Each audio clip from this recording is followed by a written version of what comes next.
Should I be worried that I can't see Crusader Kings? Alright, well, we're going to enjoy the music, and I'm sure before too long. Oh!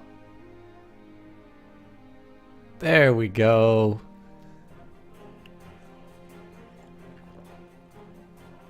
Alright. Good evening, everyone. I apologize for the late start. I feel like I'm saying that more often, and I feel like I'm saying that more often. But today, was a municipal election in the city that I moved to a couple of years ago. And I'm not always going to say that my political decisions are good ones.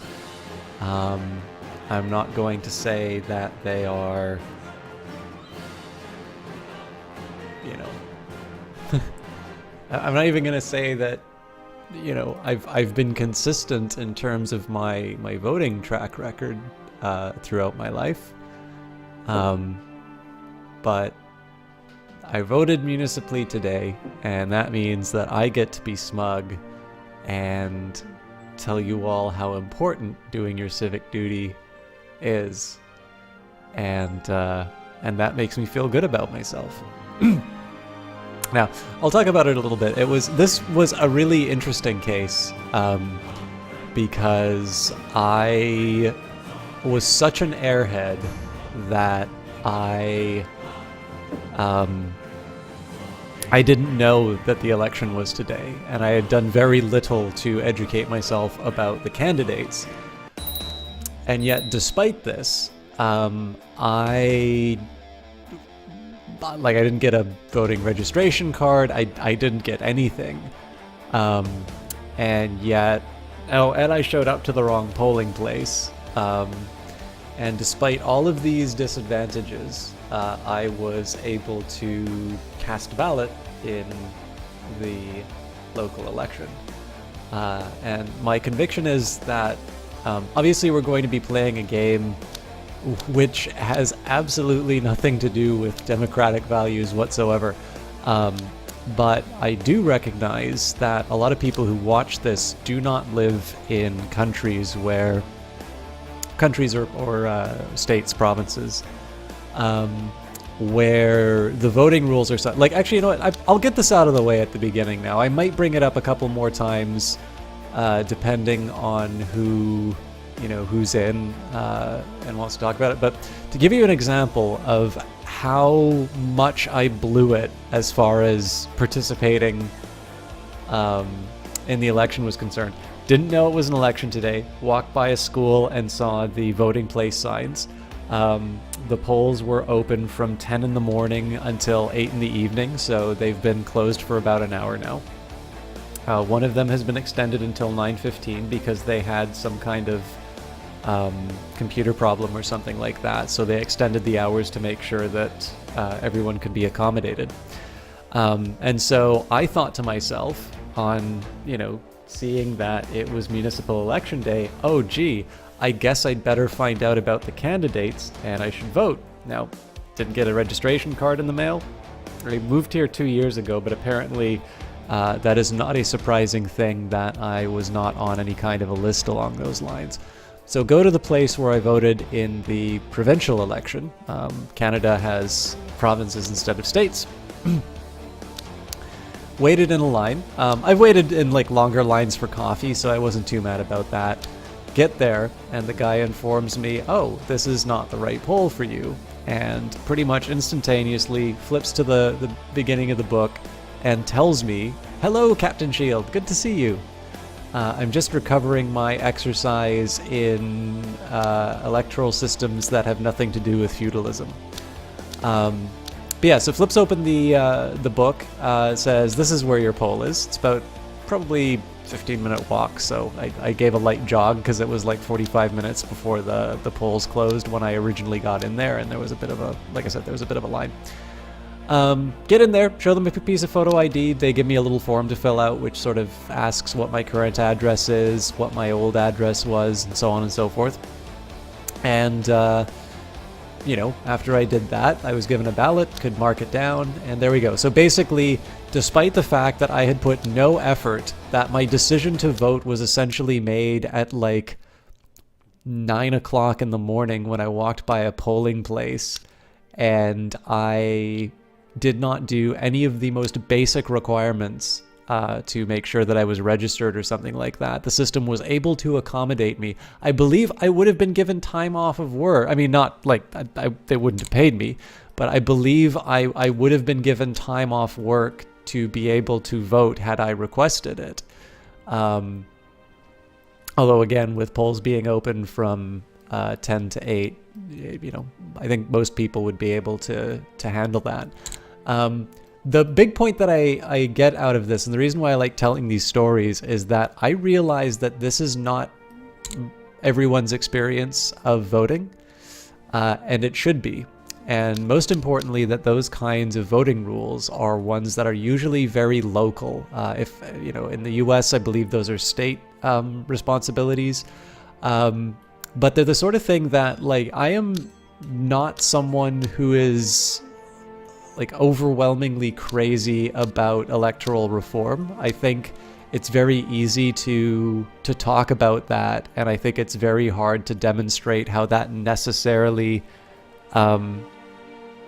is better or the reason why everything's so wrong. I'm not completely closed off to it. I just think that most people assume a little too much about the electoral system. And I mean, I have very strong opinions about what policies I think are right and what, I think you should do with your vote. But I also kind of reflect that that is the one thing that I will be the least convincing on. I think probably the Big Lebowski says it best on me. It's like, you're not wrong, you're just an asshole. But with all of that in mind, if your electoral system does not work like mine, that basically if it does not allow you to be completely lazy until the day of voting and you are able to sort of register and cast a ballot, then your state or your country or wherever you are needs to change. And because it is a more local responsibility, it is the perfect sort of thing for you to kick up a really big fuss about. You can be really annoying and they have to listen to you.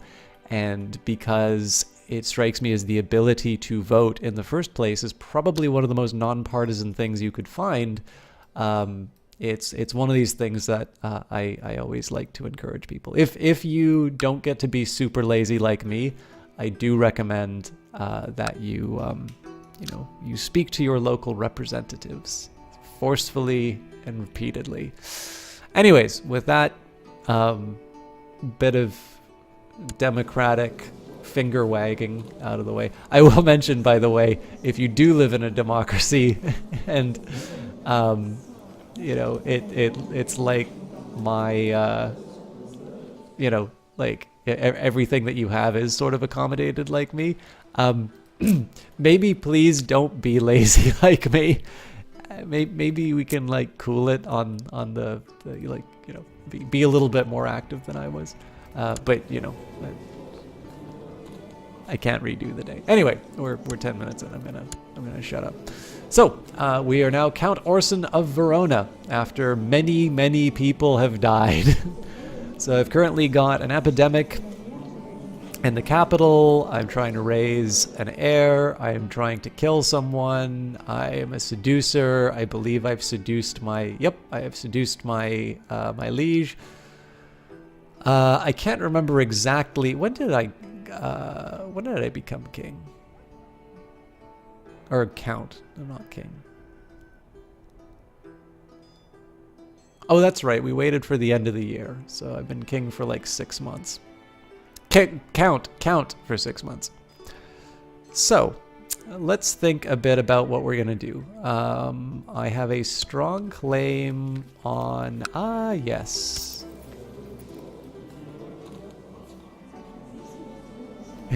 Yeah, Captain Shield. I sometimes repeat the same information. This is just mostly because I sort of know that the Twitter audience and the streaming audience are sometimes a bit different. So for someone like you, unfortunately, you have to deal with me. You have to deal with me saying it multiple times. So sorry about that. All right. Sorry, I just need a drink of water. Anyway, I'm sorry. I'm obviously late, and I'm a little scatterbrained because I was just sort of running around trying to make sure that I cast my ballot. Okay. I'm glad, Captain Shield. So, let's think about what our next few moves are going to be. So, it's probably not a wise thing for me to go to war with my count yet. Because excuse me, you know, I'd love the territory, but the odds are kind of balanced. I could potentially raise more forces, although I suspect so could my lover. Oh no, she's pretty much tapped out. So it's possible that I could win war if I was at full strength. But there's a fairly important balance that's going on here. So I want Duchess Theodorata to basically stay... I want her to stay alive. I want her territory. Unfortunately, there's not a lot that I can take personally, because so I was originally going to try and take things like Mantua and all of that, but as it turns out, under declare war, Duke Lambert III must be our liege or a vassal of our liege. So who are her vassals? Well, me, Count of Istra, which I don't really border, and a bunch of mayors and such. So really, the only territory I can take is all the stuff that she owns, which is a shame. I eventually want to become a duke myself, and maybe that will happen one day. Who owns the Duchy of... Oh yeah, nope, it's totally her. So this is sort of my immediate goal, is to try and claim this duchy. Oh, plot for a claim? Rally the support of the other vassals. Ah. Well, we'll do that right away.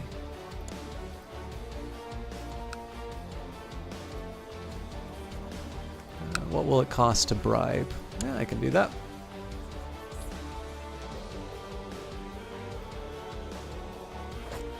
A Grand Mayor.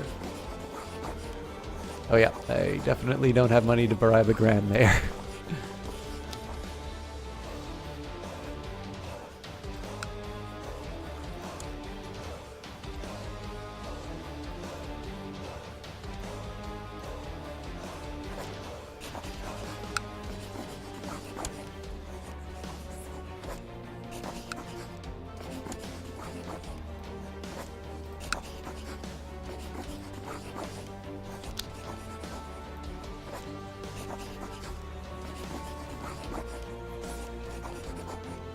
I don't really have enough.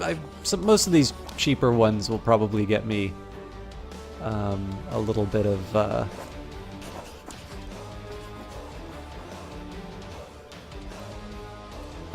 progress.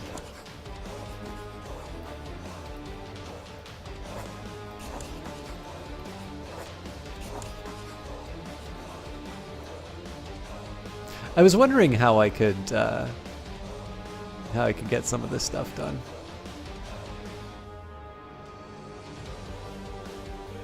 Okay, so that's going to be an intermediate goal that I have. I hope I paid off the moneylenders. Yes, I did. So I'm also going to need to make sure that I sort of build up my treasury in order to be able to sort of back up my words. Although in the worst case, obviously I can. In the worst case, I can obviously borrow again. So we're going to wait out the plot for a little bit, I think. What else can we do in the meantime? Treviso, I have a hospital, so good news there. What I'll probably wind up doing is spend some money to build the castle town and such. And in the meantime, though, I am going to shut the gates just to ensure that my family stays safe. So some commoners have already gathered outside as your guards start closing the gates. A decisive thump silences the curious chatter coming from the other side. So I don't want to spend too much time doing this, but I do want to make sure... Oh.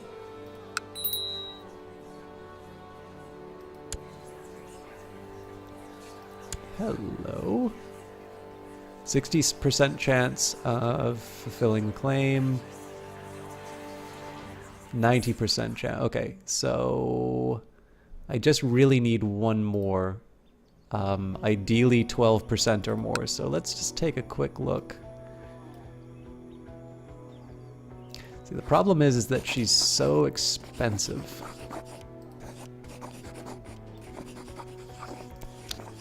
If it could be anyone else, I'd be golden. Oh, the King of Lombardy, you say? I don't think I can bribe him enough. Yeah. So, Illidrek? I mean, it'll empty my treasury and it'll keep me like a hair's breadth away.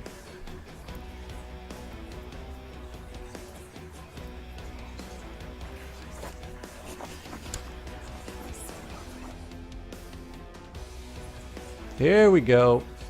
With the aid of your fellow conspirators, you have managed to fabricate a claim on the Duchy of Friuli. Excellent. Count Orson of Verona has succeeded with a plot to fabricate a claim on the Duchy of Friuli. Okay, so this was really just a matter of money at this point. So I'm sure she's kind of mad at me. No. Love knows no bounds. Oh, other than hectically trying to vote, not bad. There were some things that I wish went slightly differently, but things were not as terrible as I was sort of expecting them to be today. I have a feeling that I am going to be going through a fairly rough patch at work for the next little while, and that's... you know, I'll work with that as best as I can. I did want to talk very briefly about what I'm doing in the game right now. So part of this is just improving my treasury. Now, one of the reasons why I want this character to stay alive is that if they die, all of her territory goes to Duke Liutbrand III of Salerno. And he is already stronger than me. In fact, one of the things that I want to keep an eye on is... Alright, so he... Yeah, so the vassal's definitely going to come in and cause some problems. But yeah, so basically... Oh, Jesus. 1.19. I'm starting to think that Adelmira might fancy me. Make a move. Alright. I don't know why she got such a sudden jump in her strength. Age 52, your acquaintance Contrada de Brandis died of the Great Prox. I went to Adelgrima's chamber and gave her a good tumble. It's good to be the Count. Alright, so I'm on 1.13. What am I looking at for... Alright, it looks like everything just jumped up. I can live with that. But yeah, so basically I don't want these two territories merging. One way I can prevent that is to take the things for myself. But then the next goal is basically to make sure that she survives long enough for sort of her marriage and to have a son by this 13-year-old kid. So obviously that's a pretty remote chance. That's not the sort of thing that I really want to bank on. So one of the things that I was doing was I was assigning my chancellor to try and fabricate a claim.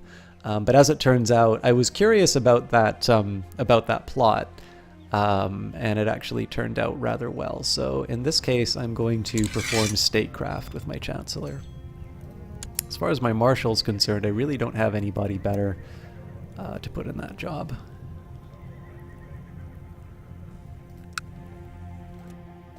So for the time being, we are going to be sitting behind our walls, hoping that our food stocks last long enough to wait out the consumption. I'm going to be building up my treasury. I'm going to be building up my armed forces. And ideally, we will wait for a good time to strike at my boss. As the day drags on, you're seemingly never-ending. You can barely keep your eyes open. You seem to have no energy at all. Alas. Yeah, so if I want to be claiming something, I need to be hiring mercenaries. So, a son was born to Count Orson of Verona and Countess Mariosa of Verona, named Ivor. So again, very focused on making sure that I have as many kids as I can to keep the family line going. Patience is the key when betraying your boss. Indeed. Yeah, so it looks like her personal holdings have improved, and so she now has access to more troops. You're thrown between waves of chills and sweats. Food has lost its appeal, and no amount of sleep seems to remedy your fatigue. You have contracted consumption. Alright, so turns out it didn't matter. We'll open the gates.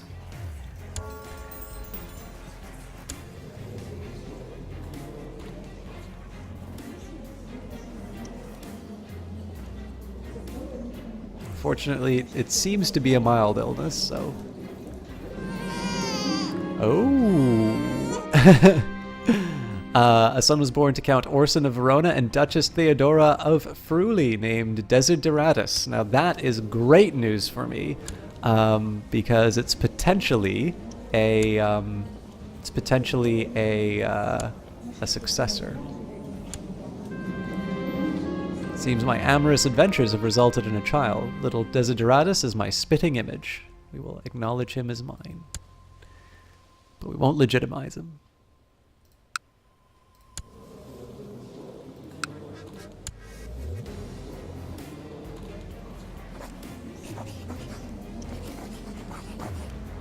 I don't want to break up with her. I want her to legitimize the bastard as her daughter.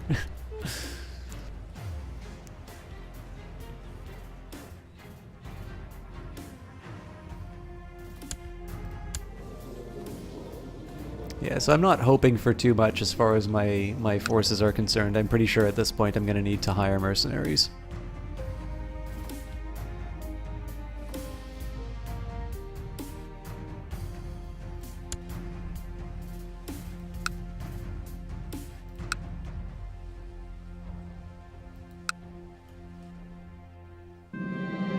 Defensive pact opposing Piraisho Inzayed has been disbanded. I am unconcerned. A daughter was born to Count Orson and Adelmira. I'm having babies everywhere. Another bastard, your successor. Oh good, I thought you were going to say something along the lines of assassination. Nah, I'm not that mean. So I'm kind of hoping that she sends some troops off to deal with this, but... Young Adamero has finished his education in stewardship, and it is evident that he has excelled in his studies. Alright, we'll open up Medieval Tinder and find him a nice wife.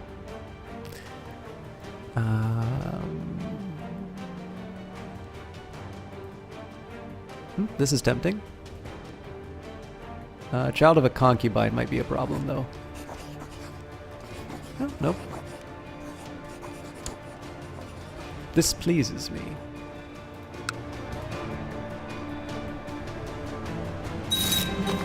Emma and Adamero are getting married. We can collect a royal aid duty to pay for the ceremonies. It's tempting to go for the extra prestige, but in this case the 21 gold is a pretty substantial improvement to my my treasury, so... To the diligent, smarty Orson, peace be with you. I accept your suggestion that Adamero and Emma get married.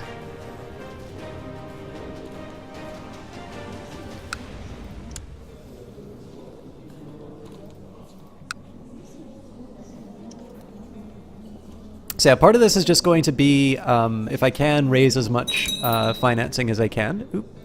Bishop Arnfrid is no longer Count Chaplain for Count Orson. I'm assuming it's because he died.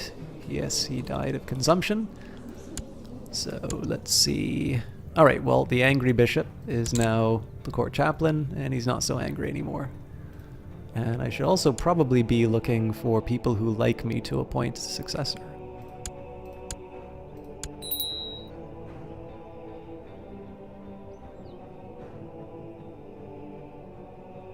Ooh, not crazy about that.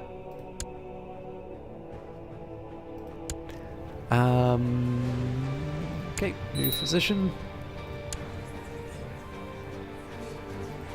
Treat me, Your Holiness. Your court physician, Bishop Radelgar of Ordezzo, has come to see you and offers treatment for your illness. He explains that there are several different types of treatment that he can offer. So we can say, let's try something new, I insist, because I'm brave, as long as you know what you're doing. Well-tested treatment, there's a chance it has negative effects. The risk of this treatment, outcome of this treatment can be extreme. Risk treatment will vary depending on his capability. I mean, he is pretty bright. Let's do it. Bishop Radelgar approached you with a small knife. He held your arm steady and made a precise incision, barely breaking your skin. He then proceeded to press something against the wound. It looked like diseased tissue, and you shuddered. I should never have trusted him. Oh, God.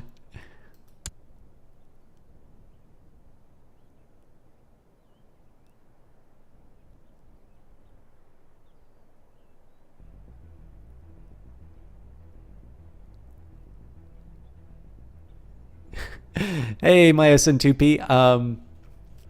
Sorry, I just noted, and nobody new type. I'm sorry, guys. I got I fell into the the zone. So to answer your questions, all of the DLC except for Sunset Invasion, and I also don't have the ruler designer. Yeah, I hope you're all doing well. Oh my God, there's like a few of you in here now. Sorry, I got a little I just zoned out a little bit. So this is particularly troublesome for my my recruitment efforts. Hopefully she doesn't catch anything from me. She's obviously pretty dang strong. I'm pretty sure what's going to have to happen... I'm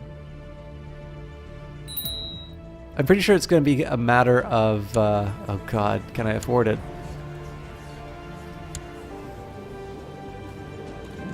I'm thinking I'm probably going to have to hire mercenaries, but we'll let it run. I've still got a little bit of time, so...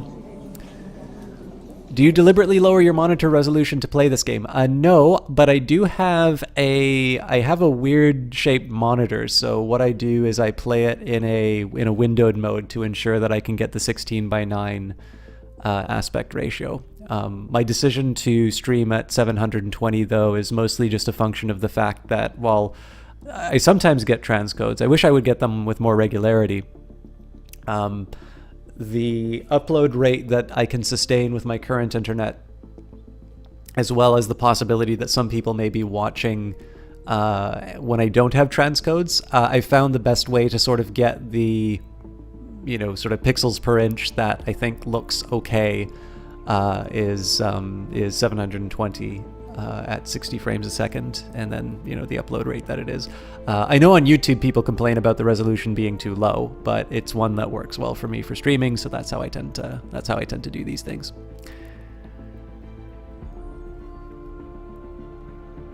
You have a 4K monitor, you cannot see the GUI. I see. Yeah, I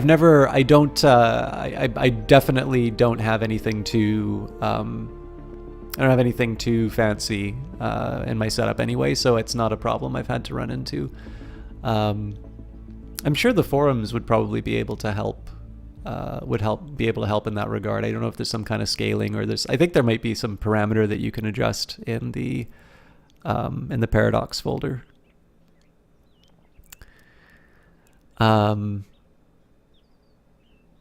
And yeah, the physician one, so the specific option here, I believe a lot of this came in the Reaper's Due DLC.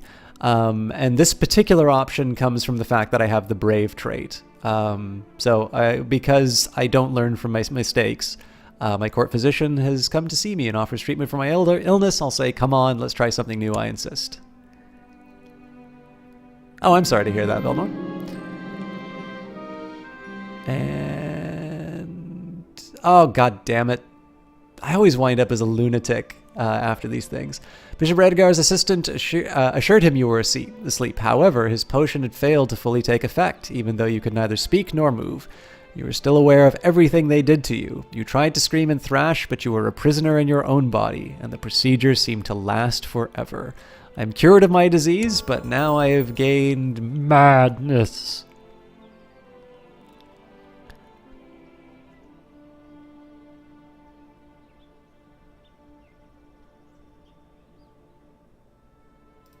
I mean, my wife wasn't very fond of me anyway, so... what about my lover? I mean, it's starting to wear off. At age 47, your mother-in-law, Marosa, died attending to chamber business. New to Twitch, how do you follow me? So I believe, if you can just give me a quick second here, Belnor. Did you start over? Didn't you already have half of Italy? No, I definitely didn't. So my personal holdings are Verona and Treviso. And I think probably the best thing I can do for you, Belnor, is to actually just show you on the... channel. Thank you for saying that, by the way. Well,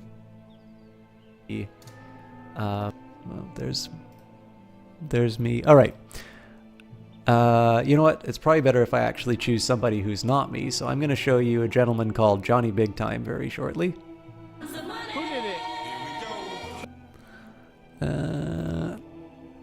All right. This is Johnny. New donation. I need about $6 billion.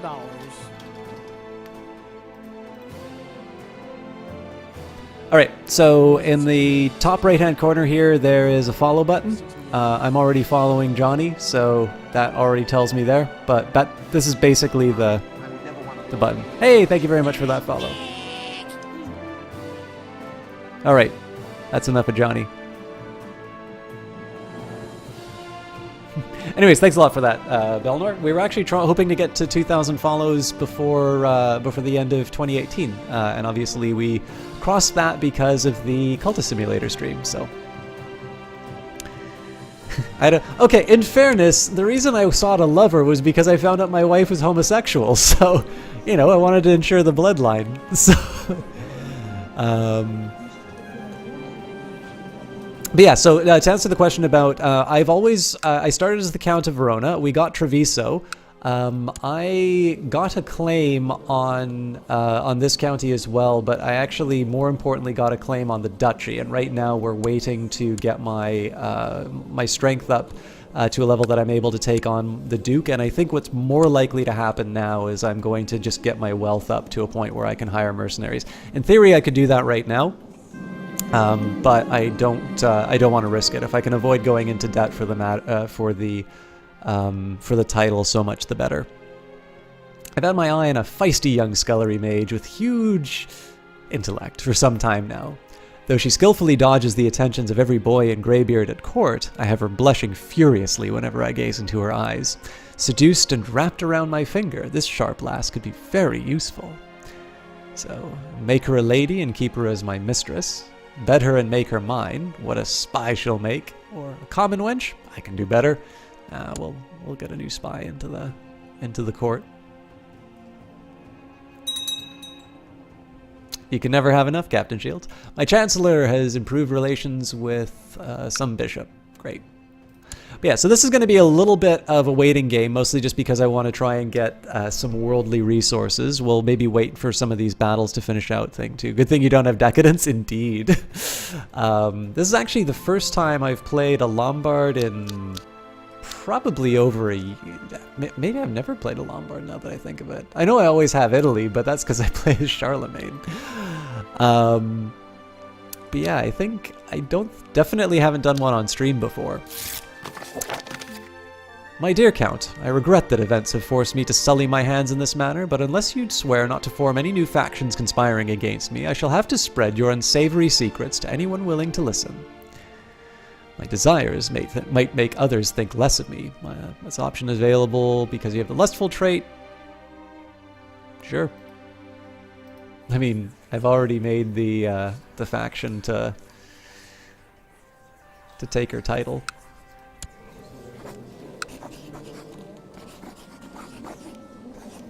Oh, I can press all claims. That's very cool. I will be sure to do that when the time comes. She'll be mad, but, you know. Oh yeah, so I never talked about this. So we were trying to kill this guy mostly to just make sure that if my lover dies, that everything doesn't pass into his hands and that he can kick the crap out of me. Of course, the challenge is that now she's actually a heck of a lot stronger than I thought. This doesn't make any sense, though. 555 plus 930. Oh yeah, no, that makes sense. It's the from vassals, I didn't realize. So who the hell are her vassals?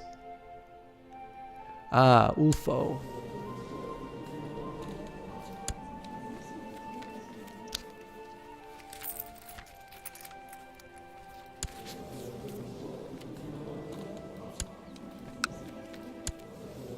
This is the problem. I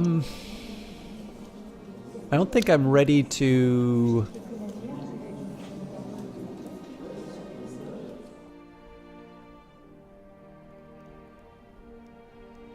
I don't think I'm ready to do another assassination right now, so... It might just be an idea for me to borrow the money and send the mercenaries... in.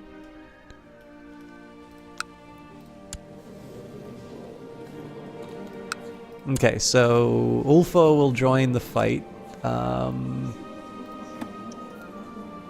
Rodgrun, but he's already counted in the vassal limit.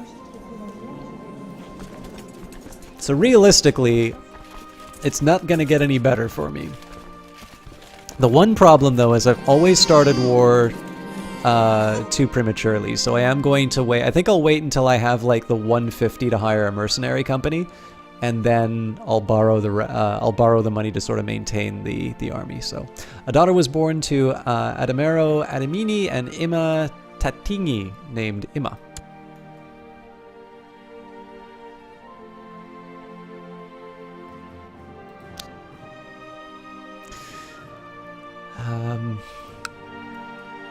I suppose the other alternative is I can try and send my chancellor to mess around a little bit with I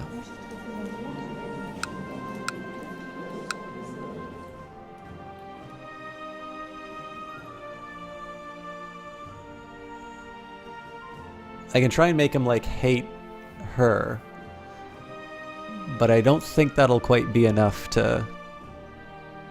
I don't think that'll be enough to break the relationship. Are you going to be doing anything to celebrate 2000? I will. I'm going to sort of sit on my hands for a bit, though. I think probably the best... So the plan is, when I got to 1,000 followers, I did sort of what was originally a week of a celebration stream, and I actually turned it into 2 weeks. So I'd like to do something sort of similar, but one, I have a bit of planning to do. Two, I have a lot of projects that I have already been sort of working on and haven't completed yet. So I want to try and get some of those digested as well. And then, once all that is said and done, I'll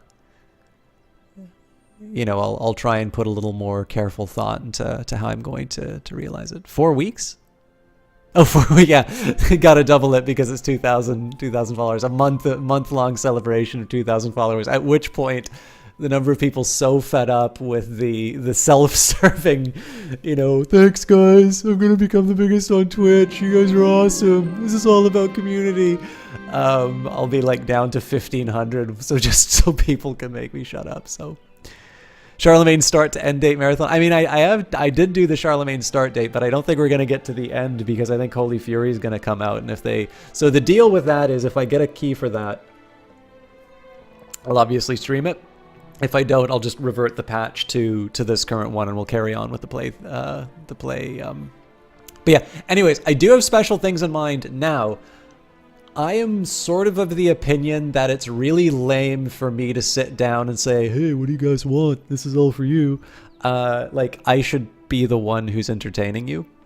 But if there's something you would like to see, I am not opposed to feedback either. Like, if there's, like, one of the big things that happened out of sort of the celebration was I did LA Noire basically for a laugh, and I wound up being very silly during it, and people seemed to really like that playthrough, and it just became a regular thing that I did until the game was complete, and I had a great time with that. So because I know that can happen when I do special events, I'm always sort of open to people saying, hey, I've never seen you try, X before.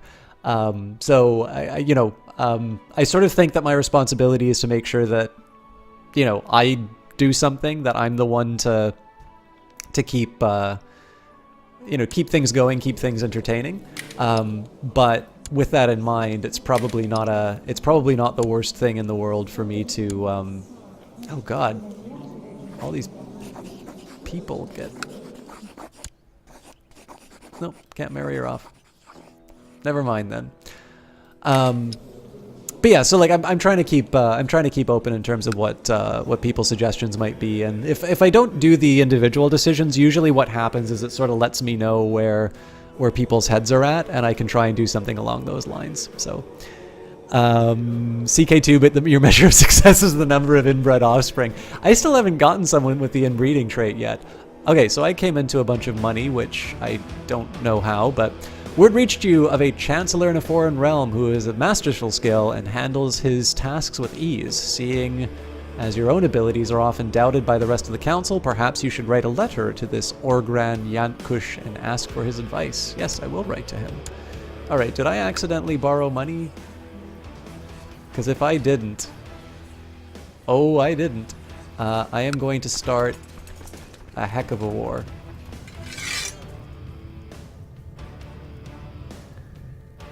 Alright.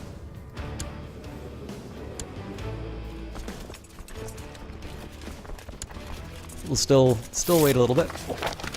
The brave rogue Orson, I agree to lend you advice on how to serve the council more effectively. Along with this letter, I have enclosed a book, which treaties my own experience, I'm not sure if that's right. My own experience as Chancellor. I hope its contents will serve you well. Gain 2 diplomacy, and I owe him a favor. So again, I'm just going to wait for the last little bit of the army, and then we'll get this party started.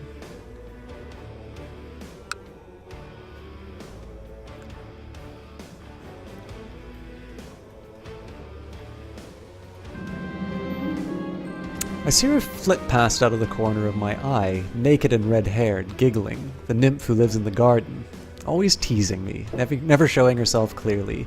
What must I do to win her heart? So I can say, the magnificent old rosebush, she must be its spirit, or... Wait, why am I out here in my small clothes this hour? 10% chance I lose the trait lunatic. Failure! Fate smiles on me and my wife is pregnant. Even though she doesn't like me. Under pressure, she agreed to increase the council power. Okay, that's undesirable because I'm going to be the one to take that council before too long, but I'll work with it. Another bastard.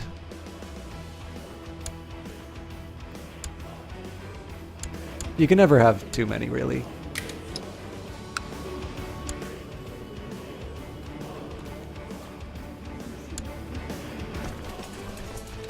Alright, 20 souls, and then we, ripped pillows, broken furniture, shattered vases. My marriage to Mariosa has devolved into an unending torment of bitter arguments and fiery rows. I would be depressed, but my lover has just suggested that we retire to the countryside for a few days of carefree romance and passion. So, comforted by lover, diplomacy +1, health +1, or we can't. The Watcher, he sees all. No. What a splendid idea.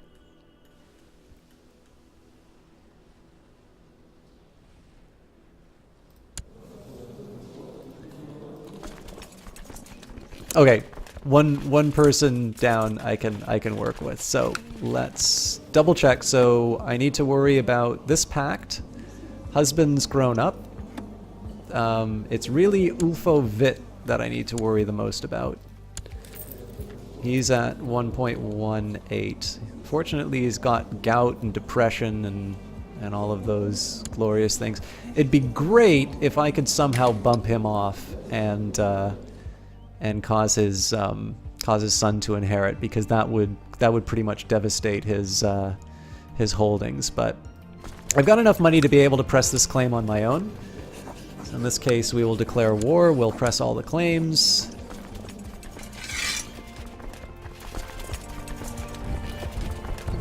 And normally I'd kind of like to see what I can get away with, but in this case I'm actually going to hire the mercenaries right away. We'll just go for a quick little 150 company. We can get the Swiss band. I mean, can't go wrong with the Swiss, right? Sardinian band. I'm thinking we go Swiss. Where are you, Swiss band? Oh, you can get a Saxon band. 1089. Probably cheaper than the Swiss band. Yeah, we're gonna go for the discounts. We're getting the Saxon band instead. Hey Siemens, how you doing? All right, we'll all meet in Treviso and we'll see how this goes. So, I was originally kind of hoping to just have some Doom stack that ran in. Oh wow, she really does not have. She really does not have what it takes. So put the best commanders that I can get. Apparently I'm out. That's not good.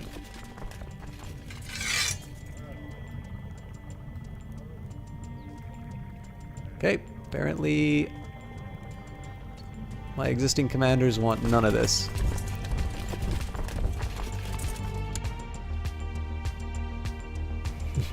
I am a thrifty rebel. Oh, I see why. This is great. So basically, I think the main body of her force is being prevented from oh,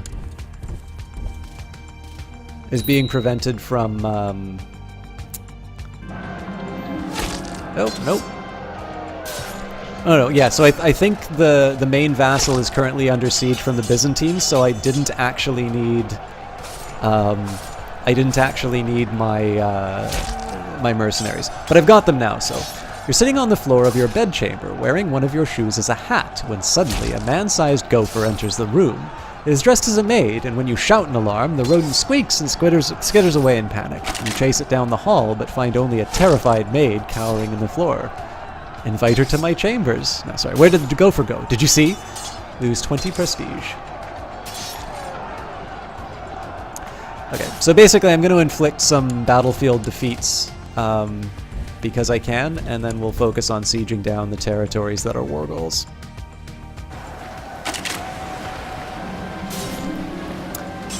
Young Clemencina plays hard and talks straight. I should focus on teaching her bravery or do your own thing. Nope, bravery it is.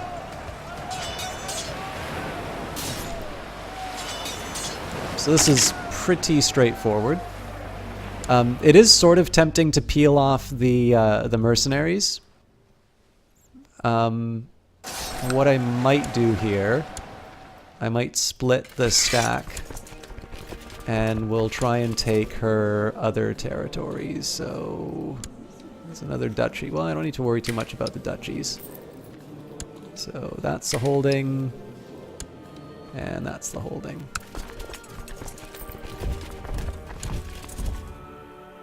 Oh boy, yeah, we're not doing that. I gotta be careful about the The Byzantines running around. Every woman you meet in the game is a lover? I mean, I just like to play the way that it works in real life, Captain Shield. Son was born to Count Orson and I think my wife? Yes, my wife. Named Paldo. See, this is the beauty of competition, right? I just need to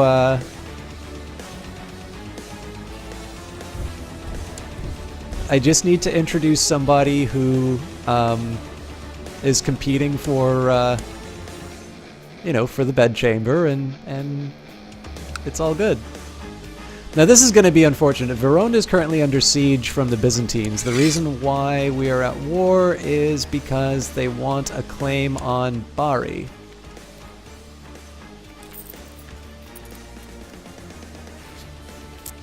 Oh, that's why. Yeah, that's why they're under siege.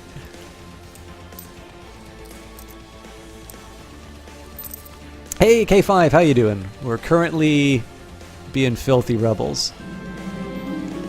Recently, I've noticed the pitiful state of my wife, Countess Mariosa. I have been informed that the cause of her aches and fatigue is a case of the flu.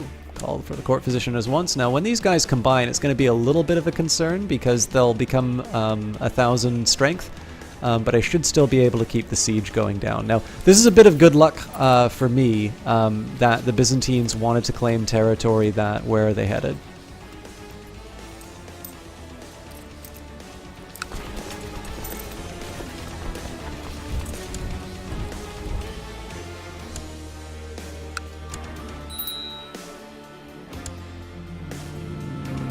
I shouldn't feel good about this.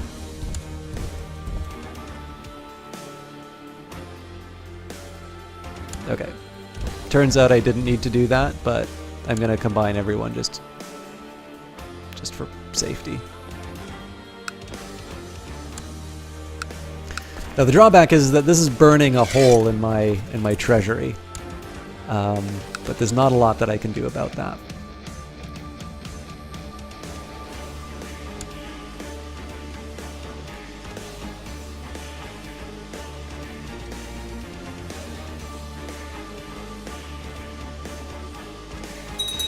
Imagine they all just eventually joined forces with each other and eventually turned against you, and then that would be very much like real life. Okay, so I think they're probably going to start sieging down my holdings. I don't feel too terrible about that, because what that's going to allow me to do is move these guys in back to Verona and take the territory back.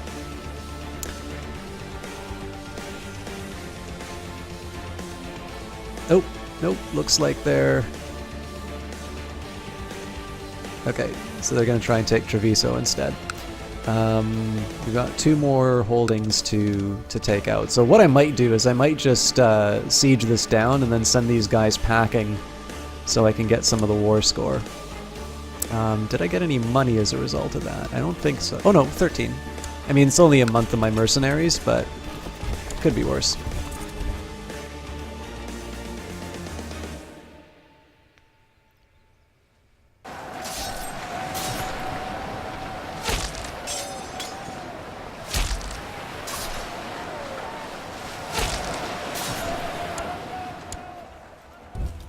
So we'll send these guys packing too. I'll probably divide the stack just so I can free up Verona again. And then we'll think about what the next few steps of the war are going to be. We're already at 55%, so the real trick right now is to try and manage this in such a way that I don't bankrupt myself.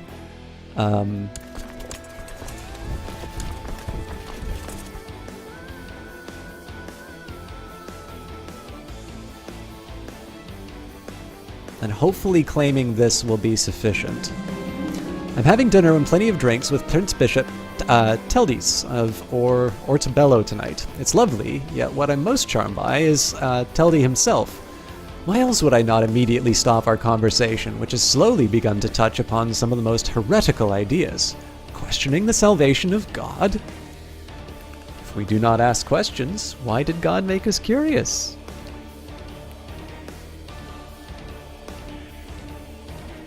Love this series. Are you talking about Crusader Kings 2? I'm having a great time with it, K5.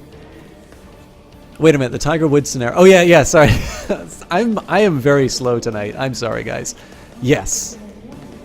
The Tiger Woods scenario. Alright, so apparently one of my sons has been imprisoned by the Basileus, but we'll teach him learning. Hopefully he doesn't get castrated. He's in the dungeon, he's got diarrhea and fever and abdominal pain. Is he my firstborn? Please don't be my firstborn. And if you are my firstborn, please don't get your balls chopped off. Nope, hey, he's good. Although apparently he's one-eyed now. Ladies do like an eye patch.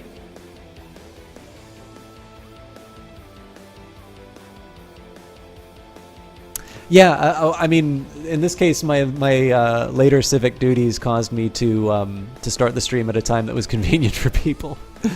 All right. Yeah. Now, incidentally, this is Satanism unbidden. I did not say I want to join this. They came to me. Walking the palisades of my castle, I am joined by Prince Bishop Myrrh. I find myself agreeing with a lot of the concepts that he presents. The futility of prayer particularly resonates with me. Suddenly he turns to me and presses a small leather pouch into my hand. My lord, will you carry this with you for protection? I'll keep it hidden, and I thank you. What if I told you that all that you've been taught to believe is a lie? He continues, throwing a cautious glance around us before pulling up his sleeve, revealing the scar in the shape of a pentagram. God lied to Adam in the Garden of Eden. Reject the tyrant deity and let the devil guide your steps. You truly are a witch, then. Can you help me win on the battlefield? I don't think I need the devil's help to do that. We might, if you offer yourself up to Satan. You'll be granted powers that God has kept from us humans. Fingering the leather pouch in my pocket, I slowly nod. Oh, and I think you'll enjoy it, he said with a knowing smile. If there's any chance it'll help me on the battlefield, I will. Alright, so we're going to keep sieging down the territory. We got our capital back, so now we're going to take the last objective. Again, if the Byzantines come to cause problems for me, that's going to be a problem. But we'll see how it works. It's been some time since Prince Bishop Tadis was in contact with me. I've been mulling over his words. God told Adam he would die if he ate the forbidden fruit. God lied. The priests and the church lie. So we can say their lies are meant to hold us back. I can't believe I've been so gullible. And I'll lose the trait trusting. And this is why we must put the needs of others before our own, and I gain the trait greedy. Let's say I can't believe I've been so gullible.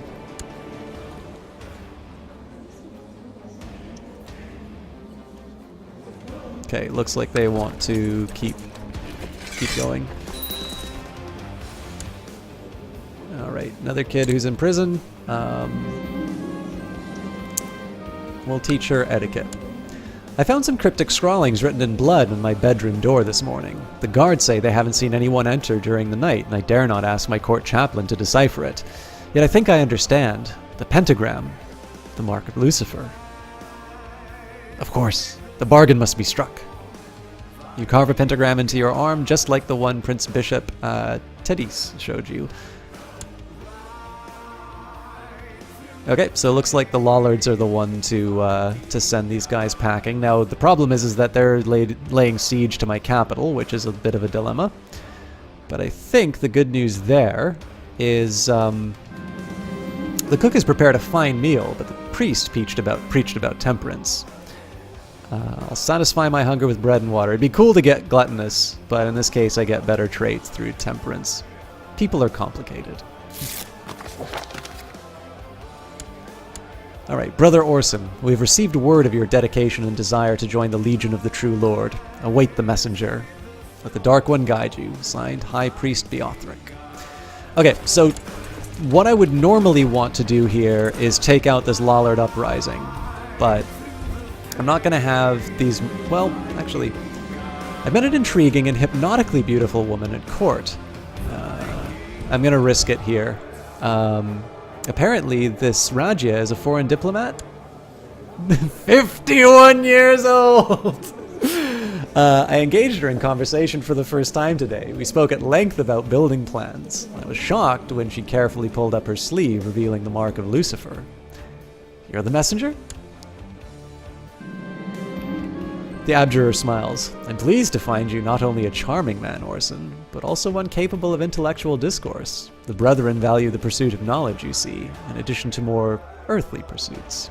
Her smile turns into a predatory grin as she continues. We'll soon see exactly how committed you are. What do you need me to do? Raji escorts me to my bedchamber. I hesitate upon entering, finding it flooded with light as candles form a circle around my bed. Several hooded figures surround the room, chanting in unison. Fear not, brother. Power and pleasure. These are the gifts of Iblis. I like the sound of that. When I wake up, the cloaked figures are gone, and Rajia is lying next to me, a smile tugging at the corner of her mouth.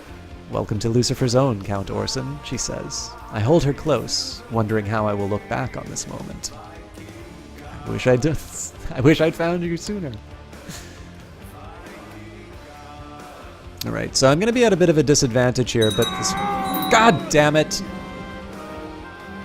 Oh, hang on, that wasn't me. Alright, at age 19, my brother Adamero Adamini was killed by a rabble.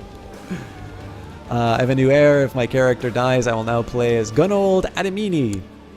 Theodicus made me promise I would bury him properly, and I keep my promises. I walked beside his coffin to Theodicus's last rest, and the wailing of the mourners was almost more than I could bear. He died too young. Requiescat in pace? Sorry, I probably didn't pronounce that correctly. One less mouth to feed. And I should help his widow. Oh, I hope you're alright. Yeah, we'll go for the monthly piety. Defeat? Oh, because, yeah. We'll get that back.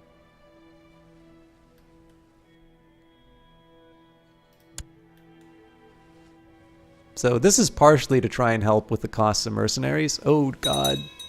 This is gonna sting. We're doing it! Yeah!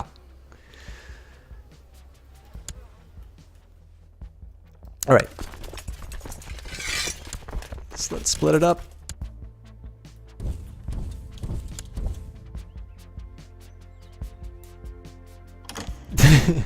Yeah, oh, speaking of which, guys, if you want the next episode, that will be coming up before too long. Holy crap, I am not hiring him. All right, let's find somebody to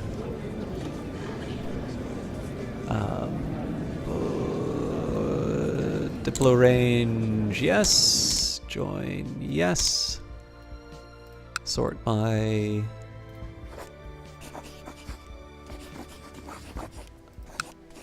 Wait, I don't think I can...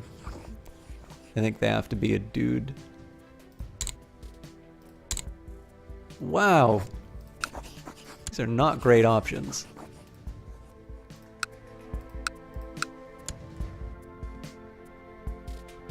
Okay, so I only get one more month of the mercenaries, unfortunately. I should probably be planning accordingly. The brave rogue Orson, may you live in harmony and contentment. I accept your gracious invitation and will join your court forthwith. You know what? Let's not kid ourselves. We'll dump the mercenaries now. And I'll deal with my somewhat diminished forces because it's not like she's going to be coming back with a vengeance. She's got 500 people to her name. I'm going to have mad vassals for sure, but okay. 10 to get my nephew back? Okay. I hate spending money on that little brat. Alright, looks like they're heading to Treviso and I'm not going to be able to do much about it. So what I'm probably going to do here... Oh, that's a real pickle, actually. I'm actually going to have to take the long way around. Yeah, no.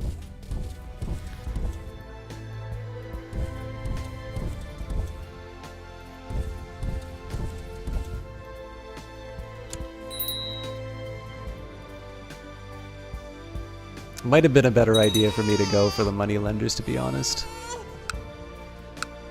Or at least not pay the ransom. So regrettably, there's nothing I can do about that siege.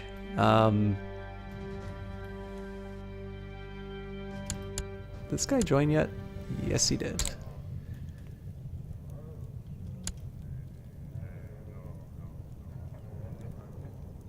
Ooh, I got a spy master who doesn't like me.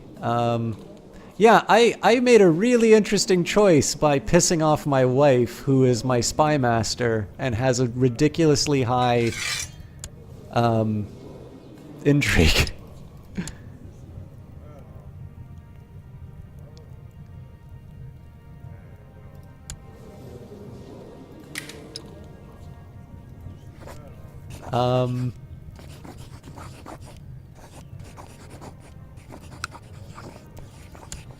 Become a Satanist?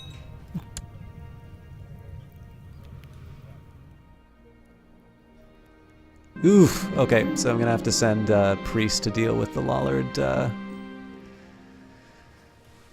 nonsense. Who are they fighting? Okay, so it's apparently the Queen of Lombardy is just incompetent, so. Meeting with Countess Meroza, I made sure to only cautiously question the absolute power of her almighty god. Regretfully, it seems that my words only irritated my wife. From the steely look that she gave me, I should probably steer clear of her for now. Okay, let's start converting right away. Oof, both of them have had the horrible heresy enforced on them, so. The main reason for doing this right now is I really just need to lock in some more wins for the war. So, rumors of a traitor working with the besiegers has eroded the morale of the defenders. Cool. Bandits have raided the siege camps, killing many of the soldiers. Not so cool. I've lost the steward. Okay. Let's just get this over with. At the very least, he can get killed by a mob. Oof. That's a lot of money I just lost. Wait a minute. What? Ah.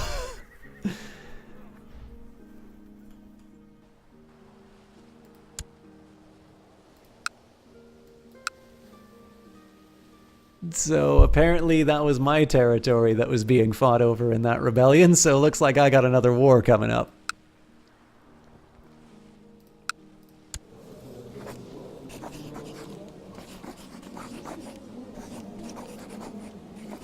Fortunately, he's weak, so I'm actually going to take the the opportunity, and I'm going to take Padua as well.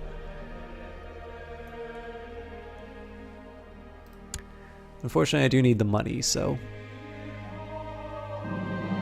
My brother in darkness, Felon Ibn Abdul Karim, was passing by and decided to pay me a surprise visit. He was in a lewd mood, and we thought that we might stage an impromptu orgy in honor of Lucifer. What a lovely idea. I'll wear my skin mask.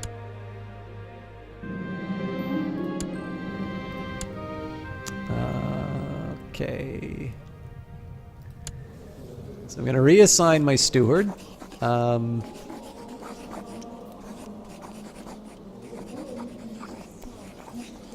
So he is what?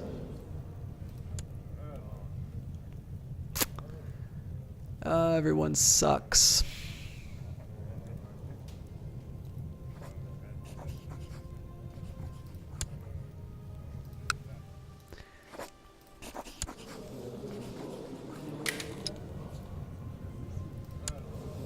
Okay, so he's definitely good as a chancellor. He would be good as a... He's a better marshal.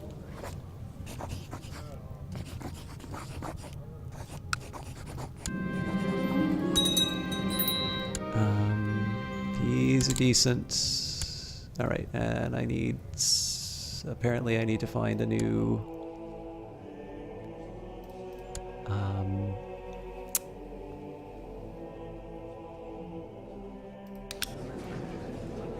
Need to find a new chaplain. Oh god, I don't even remember how I find chaplains. All right, we'll invite this guy. May not work though.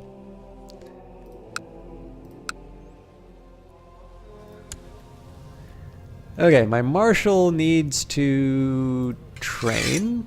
My steward is okay at their job, so I'm going to get them administering the realm. Spymaster's still going to do her thing, and we'll wait for court chaplain. So, memories of the last few days are dreamlike. There's lots of smoke, a cackling old crone, and a nubile young woman with a long tail that could do all kinds of things. Oh, and there was a loud midget ordering me and Fella into various interesting positions. Never realized I liked men that way. Let's do it again sometime. To the diligent Count Orson, blessings upon you and your house. I accept your gracious invitation and will join your court forthwith. All right. Does it get me a chaplain? Yes, it does. Please purge the heresy from my lands. Satan's favors, Abjure Orson. An opportunity to strike at the foolish followers of the false gods has presented itself. The priests in San Martino are ignorant of the true state of the world. Tear down their idols and steal the wealth in the name of Satan. Alright, so for that...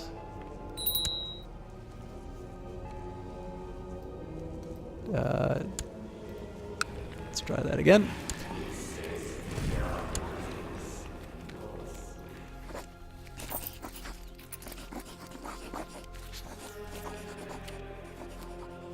Wait a minute. I feel like I'm getting this screwed. It's been a while since I've done this, so... Priest of the Temple of Saint... Yeah, Desecrate Temple. There we go. Hopefully we can put some of the money into the treasury. The preparations have been made, and the servant has been bribed to leave a side door open in the Temple of San Martino, so that I and some faithful servants can enter and do the dark bidding of Satan.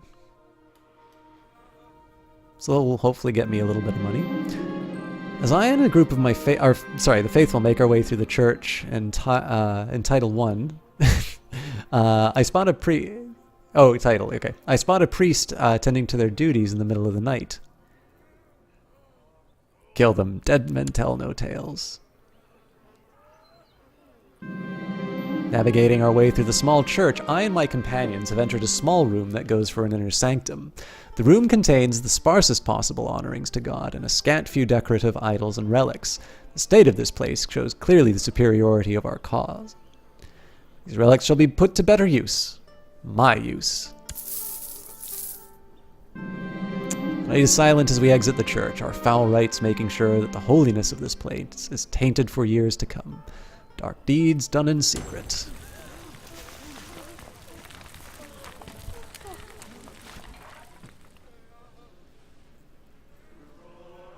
So unfortunately I'm going to have to walk all the way over there to put the herd on.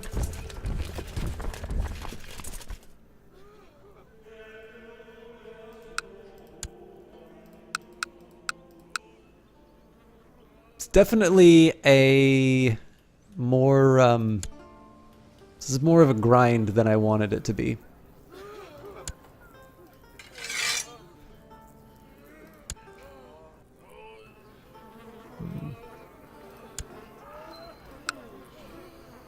I don't think we're going to get there in time, unfortunately. Means I'm going to lose some money. Yep.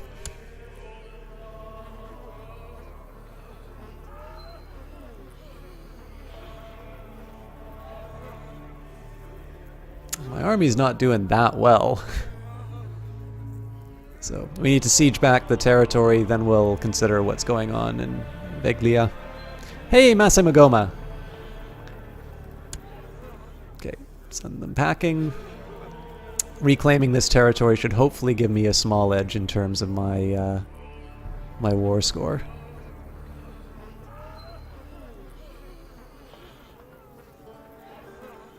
I think we'll just crush these guys again rather than siege down the province. They don't really have anywhere to go, so...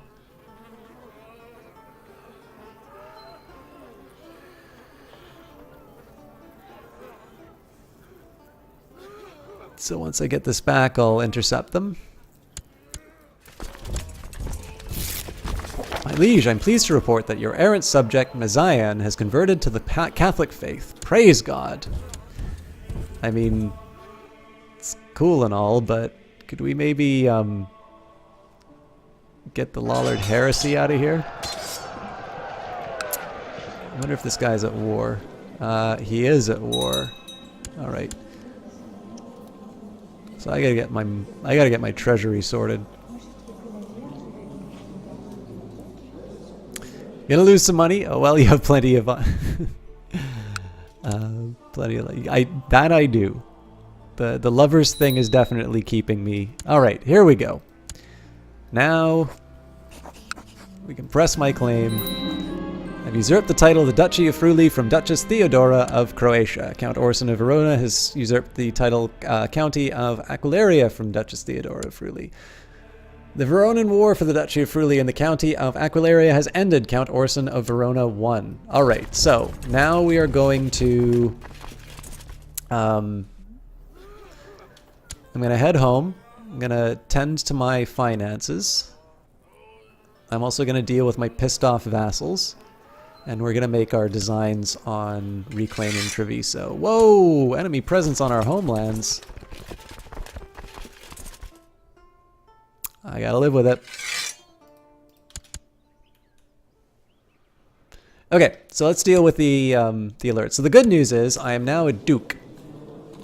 I should have had 4 titles. I sadly don't have 4 titles, but we'll work on that later. So first things first, council.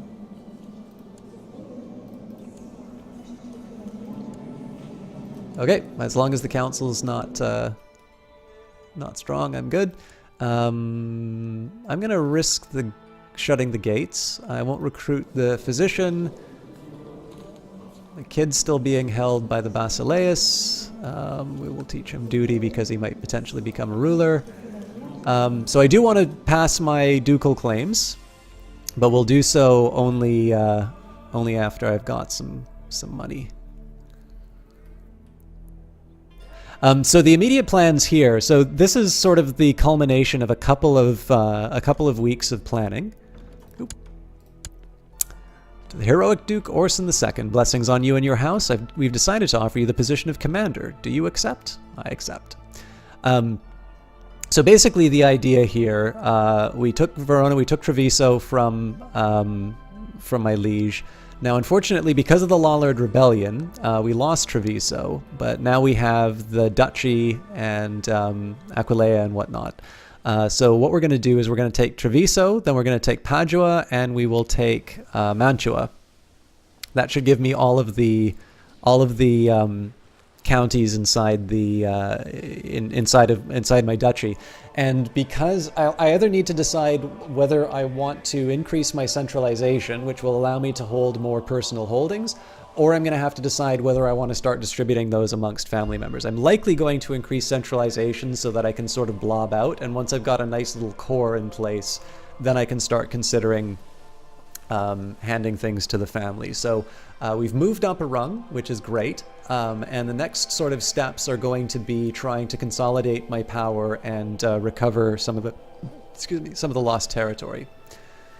All right, my daughter has finished her education. She is a detached priest.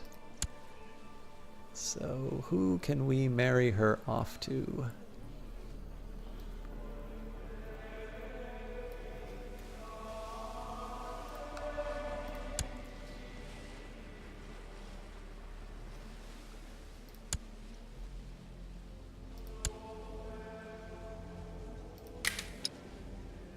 Interesting.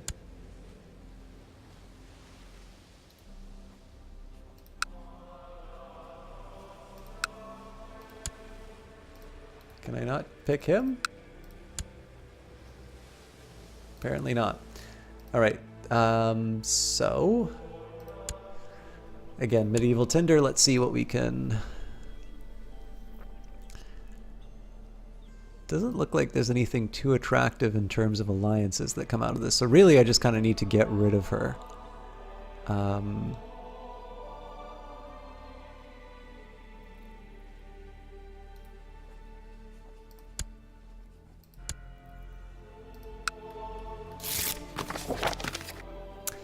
Vivacious Count Duke Orson, peace be with you. Regrettably, I feel it would not be in my best interest. Oh, denied. All right.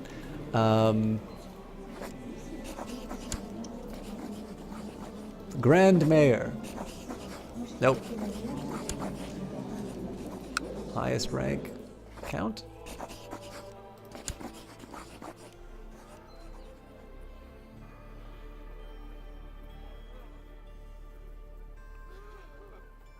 Well, this might be interesting. We'll marry into to the new Count of Treviso, even though we'll probably take that back and execute him. These are dark days. My daughter has been beset by oozing lesions and high fever. I've been informed that her affliction is smallpox. Find a court physician. Hey, the Fire God. How are you doing? You've come from lands from far and wide to find the braves and great CK2 story. I don't know if I would quite count as that, but I'm happy to maintain the illusion for as long as it keeps you watching. I will admit I'm not 100 bravest and greatest. I am not 100% tonight. I've been a little bit I've been a little bit in the clouds just because of just a ton of stuff that I needed to sort out. But to give you a quick recap, we started off as the Count of Verona. We managed to seize a barony. Hang on. Do I still own this?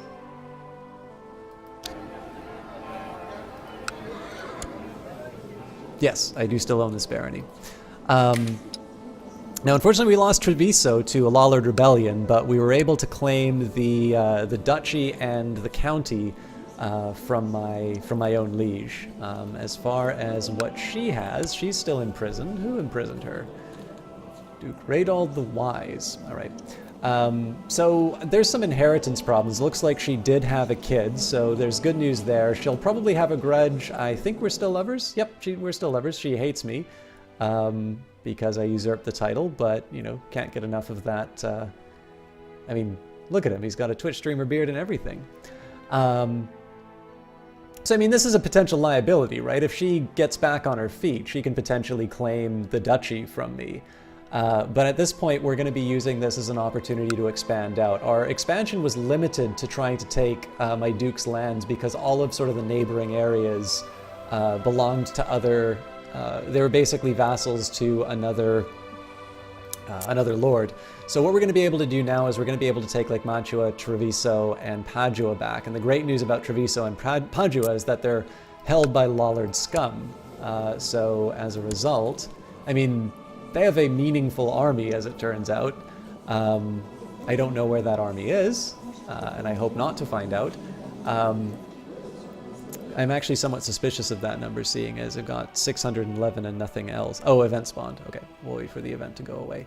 But yeah, once my treasury's back on track, we should be in a relatively good position to take our land back. And in the worst case, I just borrow money towards it. But your ranger's report of an erudite herbalist that resides in a hut in the outskirts of a nearby town. The herbalist, named Lutuperga, seems eager to accept the offer of becoming your personal physician, has prepared an immense bundle of strange herbs to be delivered to the court should she be accepted. I will. It puts me further into debt, but that does help me with my kid.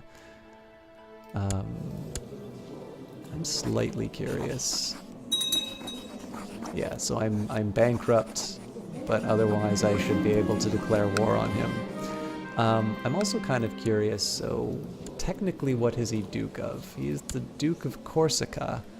Interesting. I can probably give that to like a son or something. Fate smiles on me and my wife is pregnant. My wife who hates me and is my spy master. I should maybe start behaving, but I'll wait until I'll wait until I have a fat treasury. Problem is, Treviso, I think, was a pretty good moneymaker. Well, not anymore, apparently.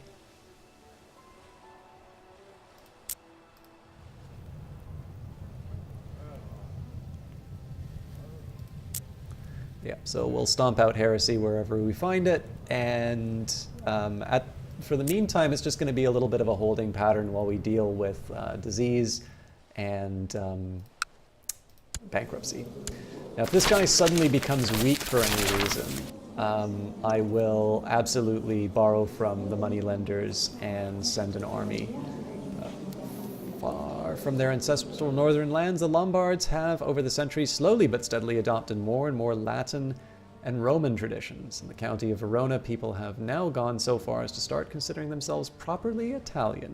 New times, new customs. I am remaining Lombard to the day I die.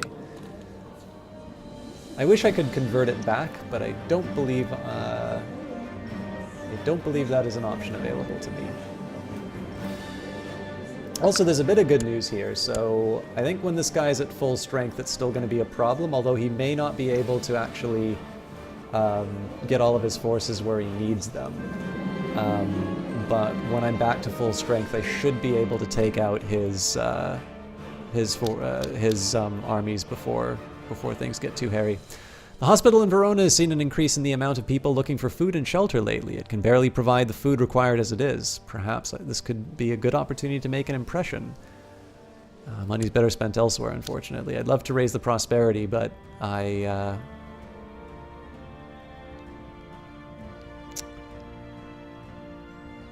2 years away from being out of bankruptcy. I wonder if I can borrow money. Hey, boss. Nope.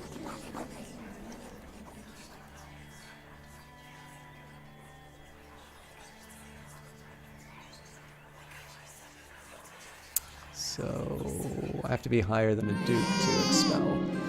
Daughter was born. I should try and consider how I can get that daughter sort of betrothed to someone that will advance our interests. But I think I'm gonna hold it for now. Now, one challenge that I run into is my neighbor, Duke Lambert, is reasonably strong. So he's full strength 1.1k, so I should be able to handle him. It'll be a bit tight. What is his main holding, though? Dana. Okay. Call the court physician to heal my daughter. Hopefully it won't cost me any money. Court physician has gained widespread reputation after working in your court. She's now considered a renowned physician. Does it make her better at her job?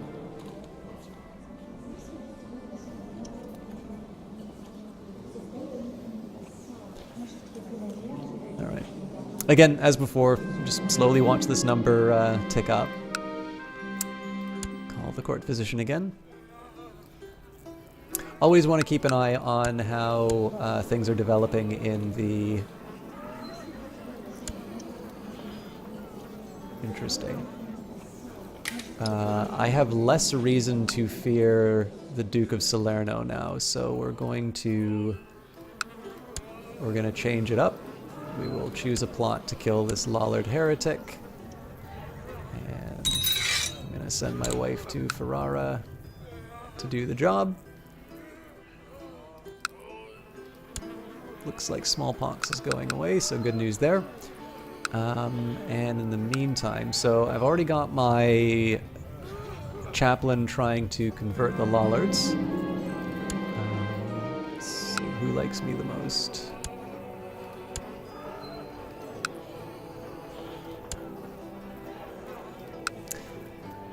Jesus, more physician work. What else can I do? Also, we'll auto-invite people to the... After lengthy discussions about the logistics of an upcoming ritual, my brother in darkness, Mayor Gaimar of Capua, stood up abruptly with a depraved grin splitting his face. Well, I'm bored. Let's head down to the town and have some fun with the peasants. About time. I'll bring my favorite garrote. Wearing nondescript common clothes, Gaimar and I are slowly making our way to town in amicable silence. As we pass by a neatly kept garden in front of a cozy-looking house, I am suddenly overcome with hatred and revulsion. This family is clearly favored by the Blessed Virgin. Gaimar, it's time to do the devil's work. as the father of the family died last. Ah, but the marvels he got to see first. Aymar carved his wife's face off and pranced around wearing it like a mask, taunting and kissing the man while I boiled baby fat to make a flying potion. Finally, we constructed an idol of Abaddon from the dismembered bodies. So burn it, no one must know. I become a cannibal, and we become close friends. Or leaving it would please the devil more. Gain 200 dark power, also gain the trait cannibal. Blessing of Balmrith, bonus to the tax modifier. We become close friends, but the locals will be upset. I can deal with that. And we will level up. Hey, Lore Master Noah. Predictably, the populace of Bayar didn't appreciate the glorious monument of tortured flesh that we left for them to find. In fact, they were so riled up, they've taken up arms against their rightful rulers. I can hear the laughter of the devil. I have done well. Satan's favors, Abjur Orson. Opportunity to strike at these foolish followers of the false gods has presented itself. The priests in Aquilera are ignorant of the true state of the world. Tear down their idols and steal their wealth in the name of Satan. Though my last act of worship has been some time ago, I can still sense the inhuman touch upon my soul whenever I think about what I did. I have become a changed man, and I gain the trait cruel. This is the base game. It's not the base game. It is the game as Paradox designed it, but this is definitely with the monks and mystics content. Welcome back, the Fire God. I'm glad to have you here. Yes, I am now a cannibal, and the peasants are revolting. All right, let's take a look at. So hopefully the blessing will help with the treasury a little bit, and I think we need to defile a temple. So desecrate a temple. My bad. It's okay. So I should clarify here, Lore Master. No, it's. So this specifically what I'm doing in Lucifer's Own, this is something that came with Monks and Mystics, so I don't believe you'll be able to do this content if you don't have the Monks and Mystics DLC. But this is not, like, I have not done any modifications above having Monks and Mystics. I believe actually that one was given to me from Paradox, so thank you for that. Any good starts? Your last campaign ended in the most BS way. How did your campaign end, out of curiosity? I don't really... So I tend to like starting as a count and moving up, so that's why I didn't really... I should have marked this highlight a lot more, but it's a big deal that we became a duke because I'm really able to do a lot more in Lombardy now. But in terms of good starts, I might be able to help a little bit more with that depending on what you normally like to play, and I'm very curious what your BS ending was. You remember playing an Indian ruler and they had this festival where you ate someone's heart. Oh, I haven't done that one yet, but that strikes me that's probably like a Kali event. And then they patched it out. Oh, that sucks. But yeah, so this is basically, if you've not played Monks and Mystics, you can always go to the CK2 wiki, I think it's ck2wiki.com. But basically added these societies. So you've got the Benedictine Order, the Dominican Order, the Hermetic Society, the Assassins, and Lucifer's Own. Most people sort of think that Lucifer's Own is OP, but honestly, like, I don't know, I don't really find CK2 as challenging anymore. Like, I do it more to do these weird stories and all of that. So I don't really consider about whether or not the societies are too strong or not. I didn't even ask to join Lucifer's Own. They invited me, and you can't say no to joining the devil, right? But yeah, what was I gonna say? You can go on the wiki. It'll tell you all of the things that are behind the paid version of the Monks and Mystics. But I think the main thing that this is doing is a little bit like societies in the Middle Ages. It's intended to give you stuff to do while you're plotting and like waiting for your wealth to accumulate and whatnot. So in this case here, like instead of just waiting for a plot to trigger, you sort of have your society to set aside the boredom. So I thought it was a pretty decent DLC. What else did we have inside here? You could take someone's child captive, paint the room with their blood for the glory of Kali. It made multiplayer more interesting. I'll give you 500 gold for my firstborn son returned to me, other player. About that. It's like, how many parts would you like back? Discount on shipping. You started out as a duchy in Belgium, and then you went all the way out to the King of Frisia. Your son of the Lucifer, and your only son got sick and died. Game over due to Agna. Oh, that sucks. Yeah. That's actually one of the reasons why, like, a lot of people keep telling me to change to, like, seniority and stuff like that. The problem is whenever I've run into problems about my family dying out, it's whenever I do these eggs in one basket kind of strategies. I actually don't find Gavelkind that bad, to be totally honest, but it helps when you have a few things. Like it's all well and good for me to say that, but my current realm laws are seniority succession. So, and we're obviously not going to have primogeniture until late feudal administration. Have you played the DLC? No, the Sunset Invasion is the only DLC I don't... Sorry, that's not true. The Ruler Designer and Sunset Invasion are the only two DLC I don't own. So I personally, it didn't interest me that much, Lore Master. But that's not to say that other people can't enjoy it. It just wasn't really my sort of thing. And yeah, the game... I mean, I firmly believe that Crusader Kings 2 is... difficult to learn, easy to master. I like this game a lot, and a lot of this is really now just running around trying to do fun little things. Eventually I should start trying to do achievement runs in that, but I usually just kind of like, rolling the dice. Verona, I mean, Shakespeare, why not? And then I just kind of ran with it. And it's been fun, especially because little things like the constant loss of Treviso and stuff. I'm sorry, by the way, about the zooming, guys. My mouse is screwed, and I spent a little too much money on the GMT sales, so I'm probably not going to be able to get a replacement until next month or something like that. But yeah, so like it's not been a steady path up, but now that I've got Duke, I think I'm going to be able to show people sort of how strong that puts you in a position. But yeah, I mean, the first game that we played resulted in a few little Nightbot commands. Just these legendary figures of the House of Rose, which emerged out of just this absurd British playthrough. So, all right. My preparations and plans have been made. A servant has been bribed to leave the side door of the temple open so that I and some faithful servants can enter and do the dark bidding of Satan.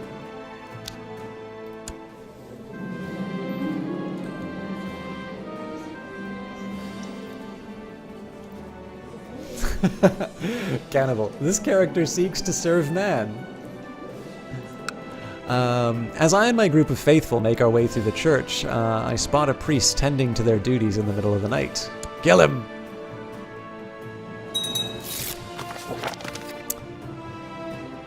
And we have advanced.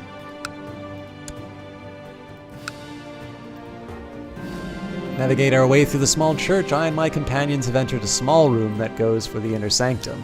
The room contains the sparest possible honorings to God and a scant few decorative idols and relics. The state of this place clearly shows the superiority of our cause, and I will put it directly into my treasury. The night is silent as we exit the church, our foul rites making sure that the holiness of this place is tainted for years to come. India's pretty fun. I have definitely... so my personal experience has usually been to... I have a little bit of a sort of a mild preference for more feudal. Since I cannot afford to pay my magistrates and my debts to the lower classes are dangerously high, the peasants of Verona are now completely disregarding the divine right of my rule. My moodiness and tendency to lash out at people is getting worse. I sleep too little and I can't seem to stop worrying.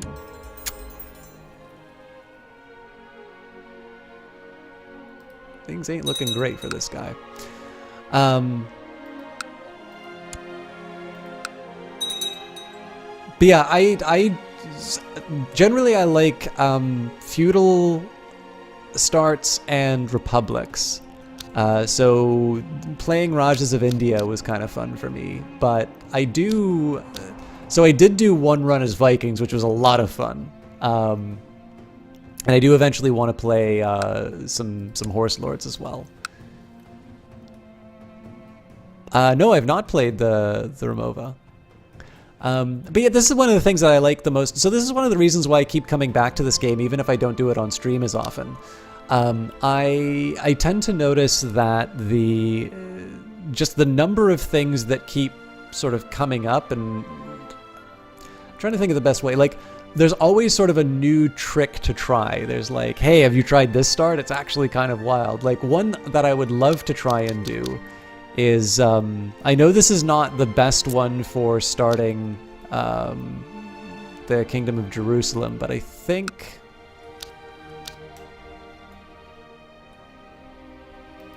it might be Gojam.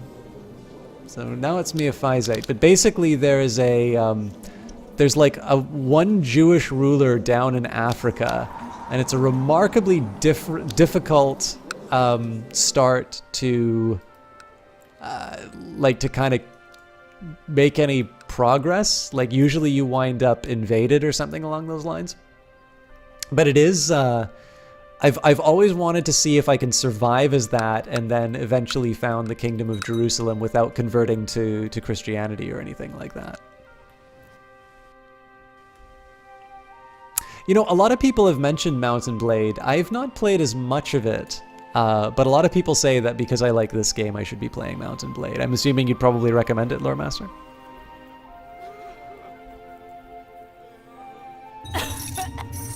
The Alliance and Non-Aggression Pact between Theodora and Hordrog has been dissolved as they no longer have any marriage ties. Oops, she died in the dungeons. Alright, so I believe that means...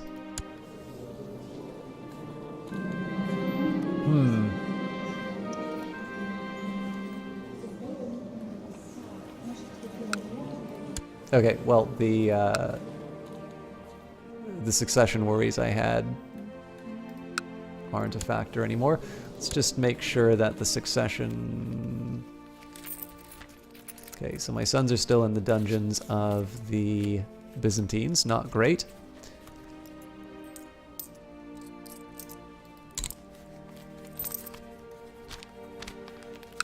Yeah, so there's some people with some claims on this, but I don't think I need to worry too much. He's got a weak claim, so as soon as he shuffles off this Mortal Coil, I don't need to worry about the most immediate threat.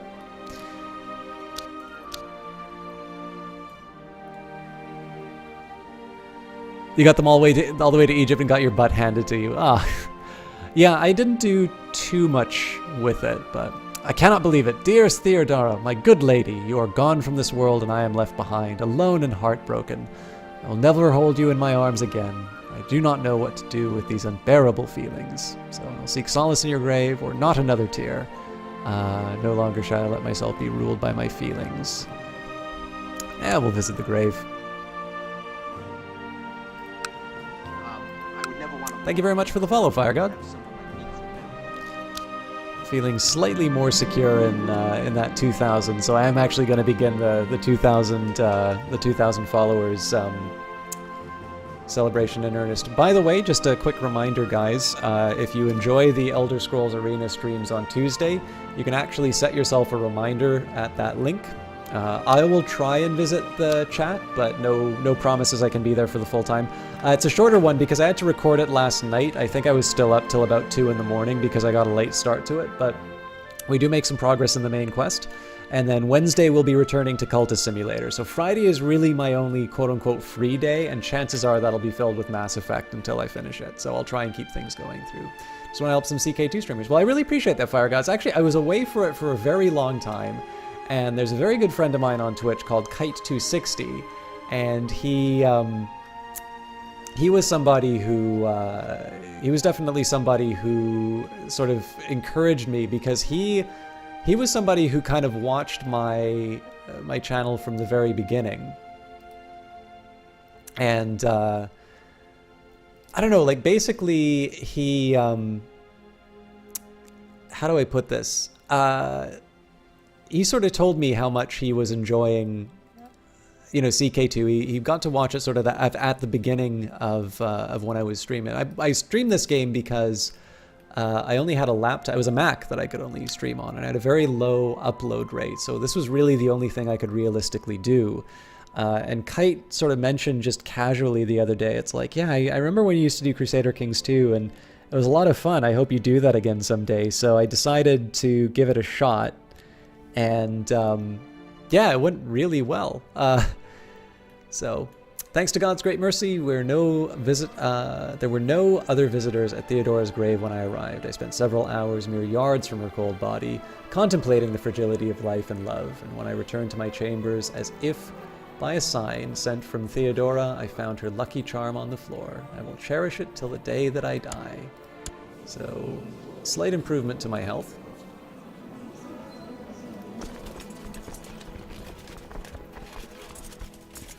Again, the main goal here, so I'm still replenishing my armies, but the real main goal is going to be to try and overthrow the Lombard. Or not the Lombard, the Lollard ruler. Yeah, I did. So I'm not like a massive Game of Thrones fan, but I did try it. And one of the things that I like the most about the Game of Thrones, or the Song of Ice and Fire mod, I think one of the things I like the most about it was that it's not just that they put sort of like a tone into it, but the whole combat is completely different. Like, I think in this current version, the troops spawn a little bit faster, or sorry, a little bit slower than they normally did, or than they used to. But one of the things I liked the most about it was that, like, if you committed troops and you got your ass handed to you in a fight, like, that was it. Like, you were going to be out of the game for a little while, and you better have some alliances set up to sort of maintain your position, because you were, you know, I think the one challenge, of course, is that, so it looks like all of my sons have been released. Not all of them. A couple of the bastards are still kicking around. Do they still have their balls? Nope. Nope. It's a lot of eunuchs.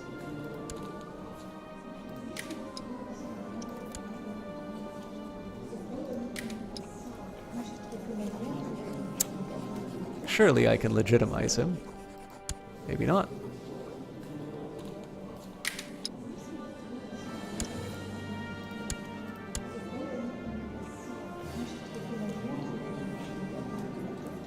All right, so just to prepare for this, so the Greeks really did a number on us on this one. Let's okay, you need to get a wife.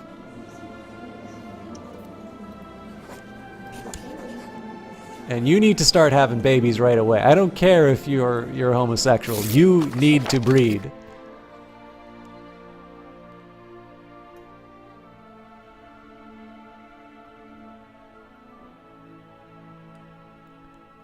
That'd be cool, the Fire God. I've really not played any multiplayer Crusader Kings 2, but I should let you know, K5RTO is a streamer. Now, I've mostly played Stellaris with him, but you definitely, I know, so I've been really bad at attending Stellaris, by the way, but I can definitely mention that K5 is somebody who has a fairly consistent Paradox multiplayer game, and if you're looking for some people to play alongside, I'm sure he'd be accommodating. I myself, I'm trying to do a little bit more of it, but I run into the challenge that I am a bit of a flake because I have 1,000,001 irons in the fire. So it's one, I'm actually thinking of trying to get either a Europa Universalis or a CK2 game together, and the one the one thing that I need to do is I actually need to find a day that I can say, without any question, I will be available. And so far, what's been happening there is I've been sort of I've basically wound up in these situations where I think that I'm going to be ready. I'm like, okay, this'll be the time. I'm ready to announce it, and then sure enough, oh no, I need to, I need to hold it off till next month or something along those lines. So it's not great. It's one of the reasons why I always sound really like shifty whenever people invite me to games. I actually really love playing games like these on multiplayer. But I've had the very sad fact that I've got a reasonably cool job, but one that does demand my attention. I am very tempted to just declare war right now and take out his... The thing is, it's going to cost me so much money to do that. The steward has been hard at work increasing infrastructure and motivating the local people to work even harder. Okay, so here's what I think I'm going to do. I'm going to wait until I've got full strength. These guys are going to be sieging down these territories. And what I think I'm going to do, so if I declare war, let's have a de jure claim on... Oh, yeah, I can get 2 of these.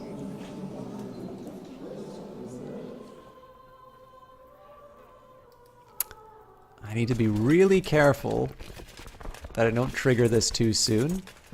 But I'm going to be able to claim these 2 territories at a time when he is sieged to the eyeballs. I'm starting to think that Verona might fancy me. Make a move.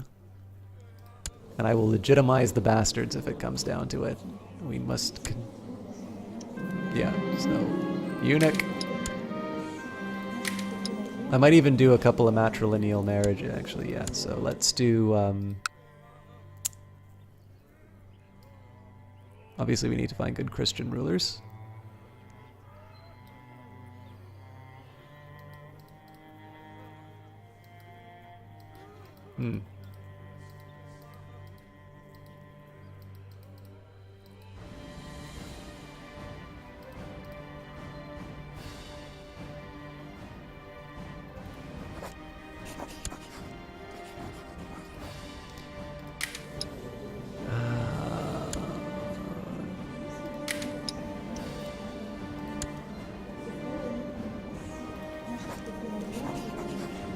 We'll see if I can legitimize him when he grows up. And then the 2-year-old will arrange a matrilineal marriage as well.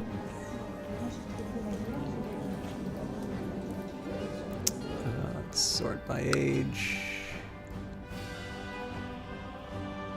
So 2 or 3 is best.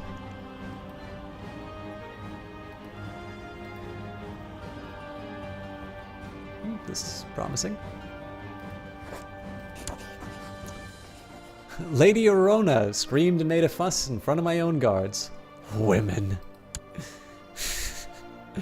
Sorry, I wasn't paying attention to that. I was busy trying to plot. The diligent rogue Orson. May you live in harmony and contentment. I've decided to accept your suggestion of a matrilineal betrothal between my daughter and the bastard. And to the diligent rogue Orson, peace be with you, I've decided to accept the suggestion of the other matrilineal betrothal. The original ruler you served at first in your Indian campaign forced you to convert from Buddhism to Hinduism. I don't think I've had any forced conversions, except I think I had one Jewish ruler where somebody tried to convert me.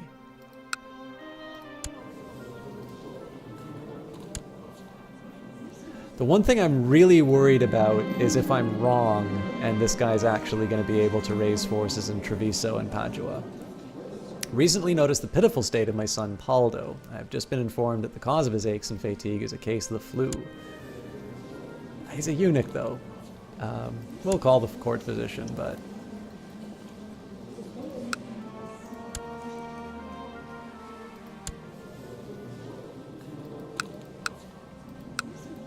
Okay, so it looks like more and more of my my family's getting out of the dungeon.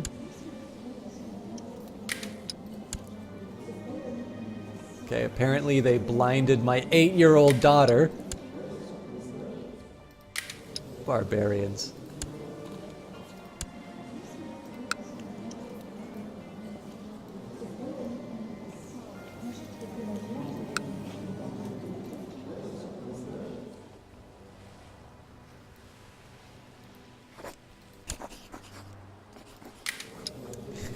We gotta marry him off quick.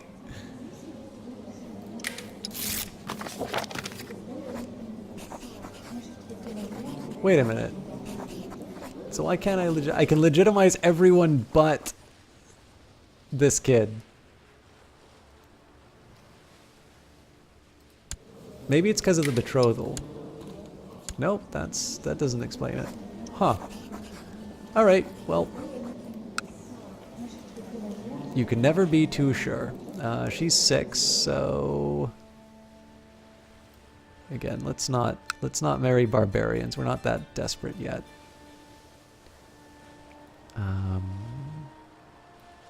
Franks.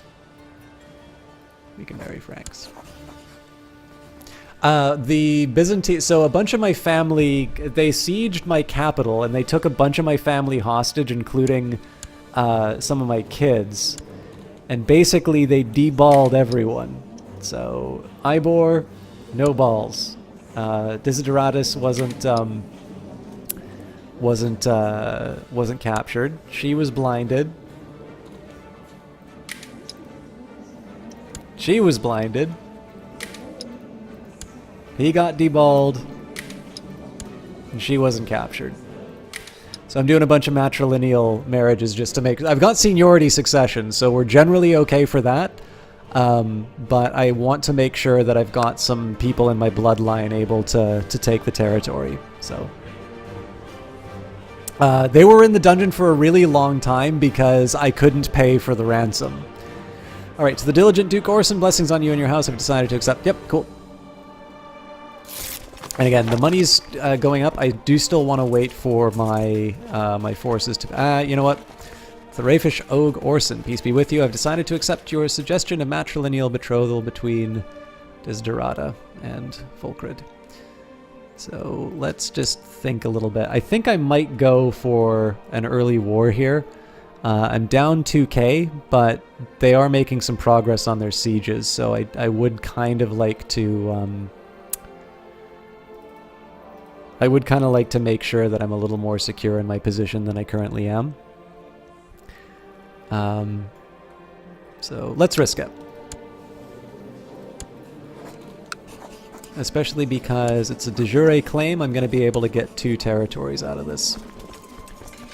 And what I'm hoping to do is basically take advantage of his, the fact that he's being sieged down. Oh god, am I ever going to be able to abuse that?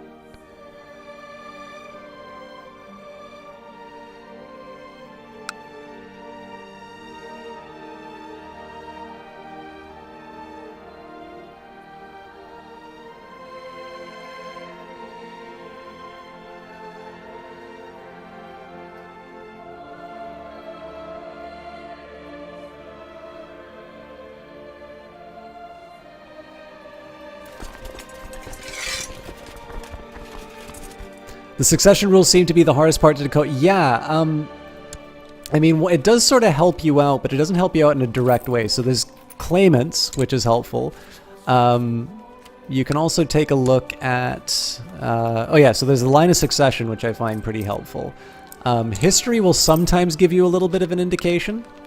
But where are we? So one of my bigger worries at the moment is Fruli.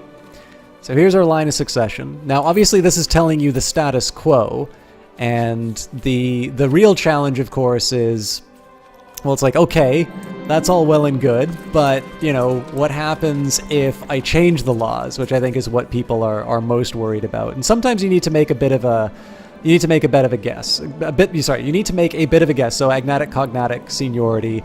Obviously, you know, look for the oldest one in the family tree and you're good to go. Gavelkind and stuff like that can get pretty wacky. Hey, my family jewels are fine. I'm still lustful. I still, you know, it's the next generation that's screwing it up, or not screwing it up as it is. Disaster! Your fellow member of Lucifer's Own, Manso, has been caught by the court chaplain and his men-at-arms. Now he rots away in someone's dungeon. I mean, is he a member of my council? Because if not, I don't care. I'm really tempted to just toss this mayor and get a better commander. But I need the money. This is going to take a little bit longer than I wanted, but my brother in darkness, Demetrios, was passing by and decided to pay me a surprise visit. He's in a lewd mood and thought that we might stage an impromptu orgy in honor of Satan. What a lovely idea. I'll wear my Russian codpiece. Where am I? Oh yes, the orgy. 3 days of wicked debaucheries conducted by a priapic dwarf from hell. The drugs and copulation, the succubus with the hypnotic flute, the ritual murder. Was it real? All I know is that Demetrios surely knows how to throw a party. I feel great! 100 dark power, 25% fertility, and bonus to sex appeal.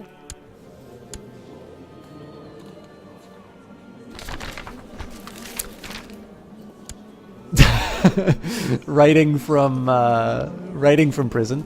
An opportunity to strike at the foolish followers of the false gods has presented itself. Their priests in Aquilera are ignorant of the true state of the world, tear down their idols, and steal their wealth in the name of Satan.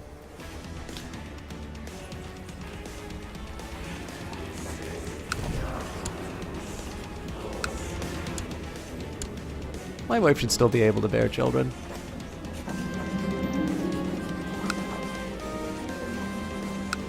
Preparations and plans have been made. A servant has been bribed to leave the side door open in the Temple of Aquilera so that some faithful servants can enter and do the dark bidding of Satan.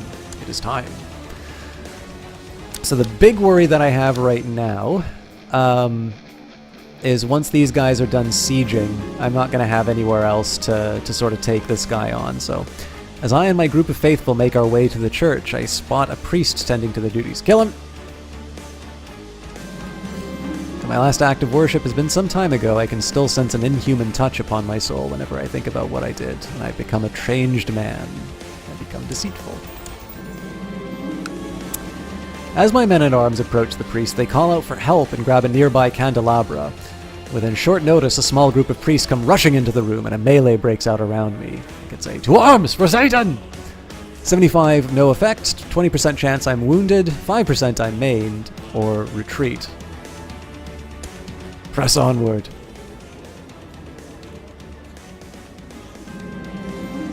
Take this advantage. Give them no quarter. The corruption crept upon me so slowly I did not realize what was happening before it was too late. The dark tendrils of Satan's magic has invaded my mouth and twisted around my tongue. As I attempt to speak, my words fail me, making social interaction awkward and the casting of spells tedious and draining. I knew power had its price, yet I never anticipated this. I've gained a stutter. Navigating our way through the small church, I and my companions have entered a small room that goes for the inner sanctum. The room contains the sparest possible honorings to God and a scant few decorative idols and relics. The state of this place shows clearly the superiority of our cause. And we will add the relics to the treasury so we can continue to pay for the war effort. So again, the night is silent as we exit the church, and our foul rites making sure that the holiness of this place is tainted for years to come. You should have known this would happen given your time spent as a cultist. It's a different kind of cult. There's no Satanism in the Weather Factory game. How you doing tonight, No Name? So yeah, the one thing I'm a little bit worried about with the Siege of Treviso is the fact that I'm going to continue this siege at a certain pace. The AI is going to be continuing their siege at a certain pace. And the real dilemma here is where I originally wanted sort of 2 counties to my name. What's likely going to happen here is I might be able to have the 1 as they work down. I'm actually also kind of curious. He's currently at war for Ferrara.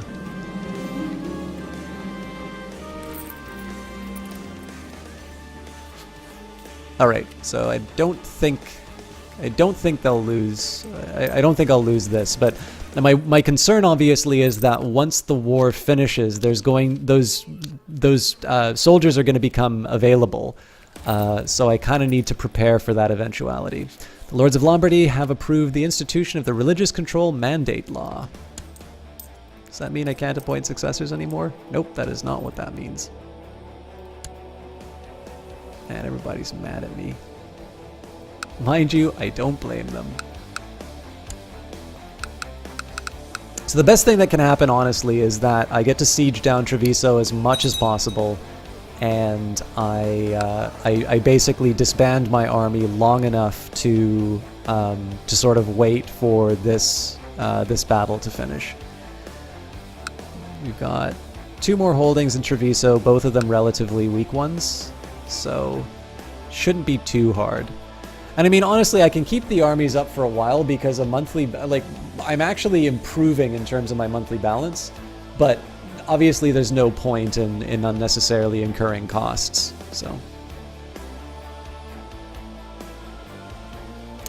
Got 10 for our trouble in Treviso.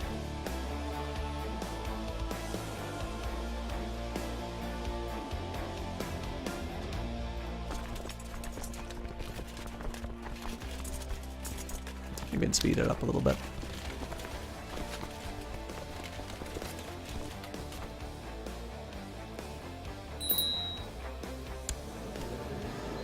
What am I going to teach you? I'm going to teach you martial.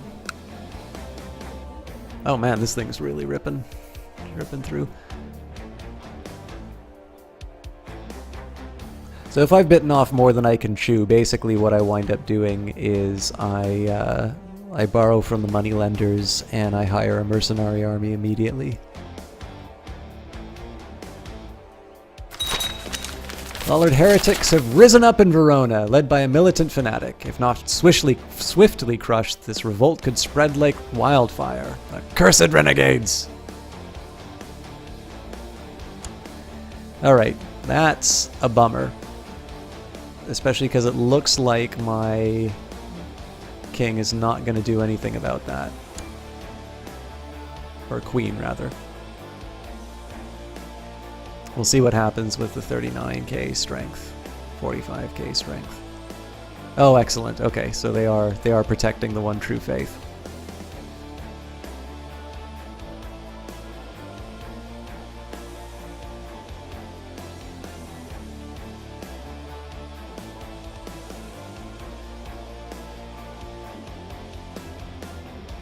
This, by the way, so if you're new to Crusader Kings 2, this is one of the reasons why you don't want to be a king or an emperor right away. It's super cool to have someone to take care of all of this stuff for you. Okay, now they better not get this siege.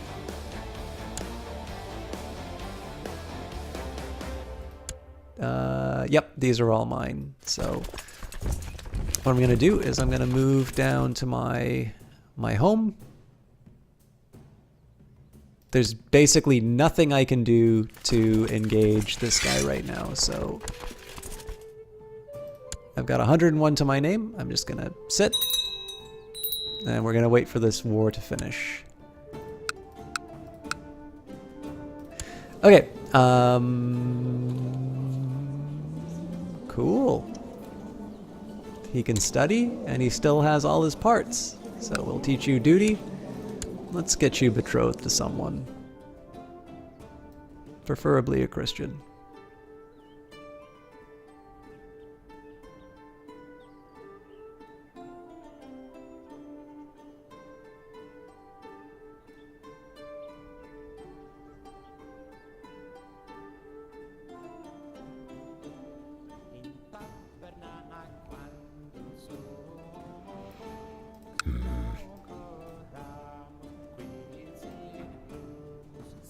I mean, maybe I should entertain like a potential 1-year difference, but actually, hang on. Let's go by rank.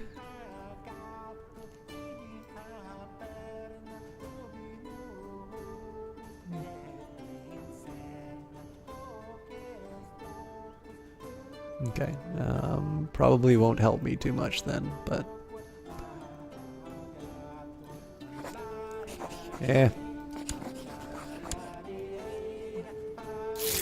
Beggars can't be choosers. Oh yeah, I got a point, so new chance. Okay, let's think a little bit about what we're doing here. So I can... Alright, yeah, there's a bunch of stuff that I can do. So first of all, I'm turfing my wife.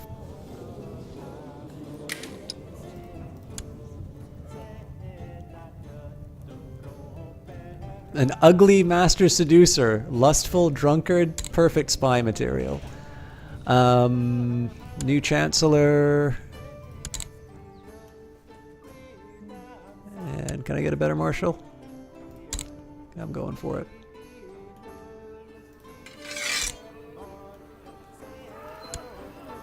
Actually, while I'm at it, we're just gonna piss everyone off, but I can live with that. And minor titles, designated regent. How about I make that my successor? Because I can't make it my successor. Well then, screw you all. You'd be a great suitor when we were far the Lord, but why not the Dark Lord?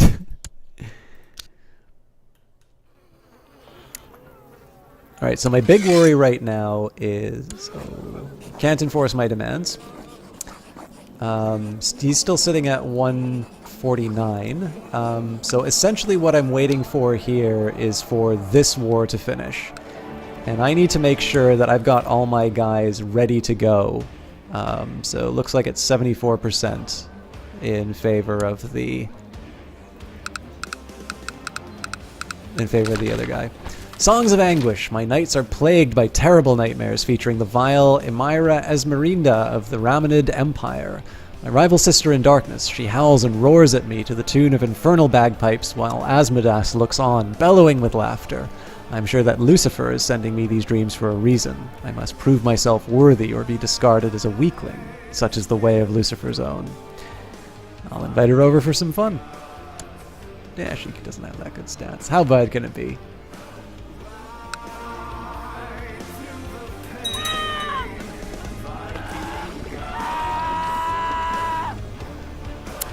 Songs of Anguish. As Esmeraldina arrived for our meeting, my servants threw a sack over her and beat the Visigothic cow into submission. She is now snugly stowed into a brazen bull that I had built especially for the occasion. Surrounding the bull are some crucified scum from my dungeon, drenched in oil. It took some work to find 3 genuinely insane musicians, but as they start up their demented tune and the fires are lit underneath the bull, I lean back and realize that it was all worth it. As soon as the first bellows start issuing forth from the bull, I order the human candles lit, I close my eyes and hum along with the infernal choir, my nightmares having conquered once and for all. These are the pleasures that await us all in hell.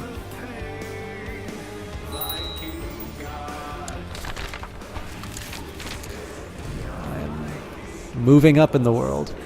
Satan's favors, Conjurer Orson. As an opportunity to strike at the foolish followers of the false gods presented itself, the priests in San Martino are ignorant of the true state of the world, tear down their idols, and steal their wealth in the name of Satan.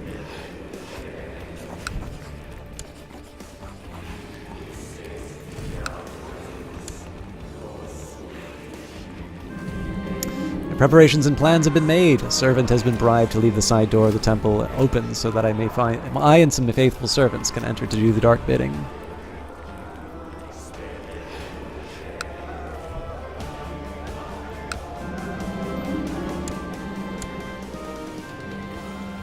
%. So we're going to be waiting a while on this, I think. As I and a group of my faithful make our way through the church, I spot the priests tending to their duties in the middle of the night. Knock them out from behind. They'll make for a good sacrifice. Does he like me? Is he useful? I think he's my... Sorry, buddy.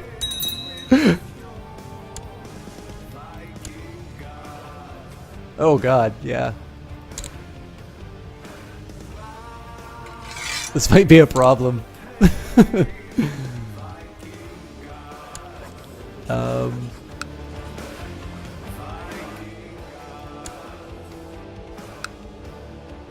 God These guys are so bad at their job.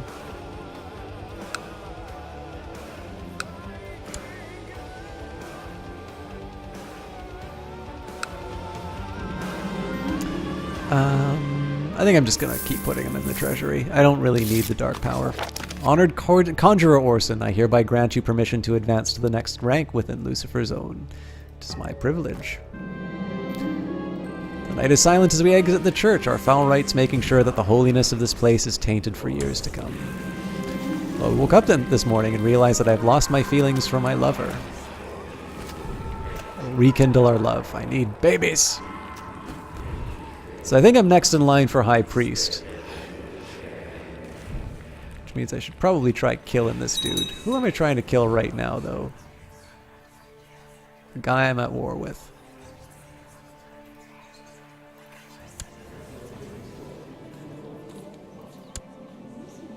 Yep, still want to do that.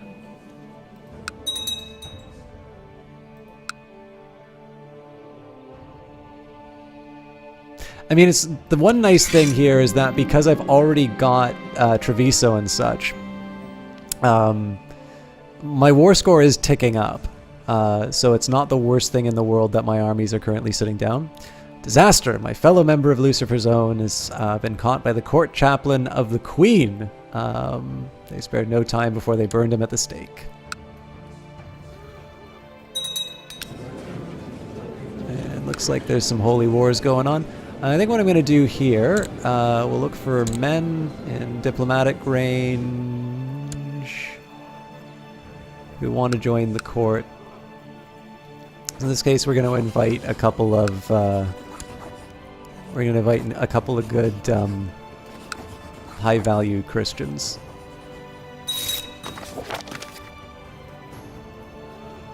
And we'll make them next in line for the bishoprics.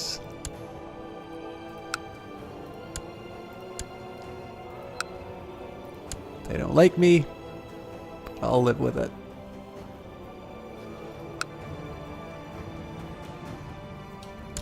Hang on a second. My wife wants to see me dead. That's not good.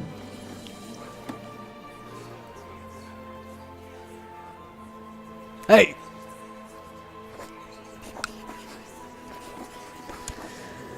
Okay, what am I up against? Duke Lambert of Modena. So he can definitely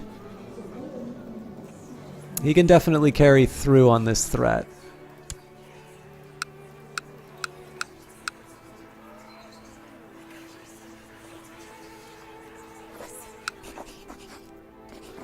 I might have to attack him first, but we'll see. We'll see what we can do.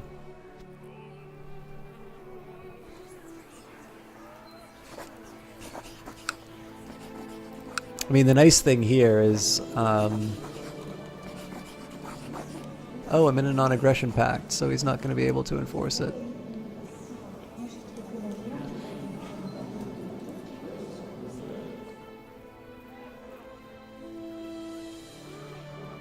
Yeah, I think probably what will happen, if I can swing it, I want to try and get a preemptive strike on him, and sort of take out the. I can already assign this guy. Okay, let's really try and get the Lollards out of here for finally. My vassal, Mayor Oidem of Vincenzia, has embraced a dangerous heresy, no doubt. We will engage him in theological debate. I really kind of need to dislodge the heresy within my own realm. My dear liege, your penetrating gaze can part even the thickest theological fog. I am utterly convinced by your learned arguments. Rest assured that I will never stray again. So one of the nice things right now is that I am... Whoa!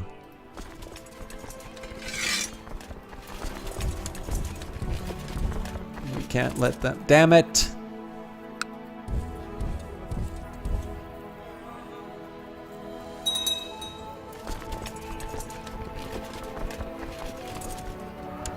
Okay, so the war for Ferrara is done, which means that I can now focus on Padua.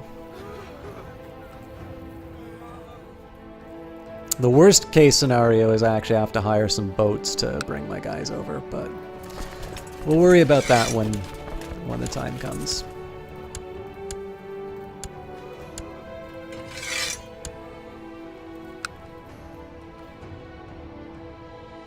Yes, I do know that, but again, so the big thing is that I'm already going to get some ticking war score from sort of clobbering him.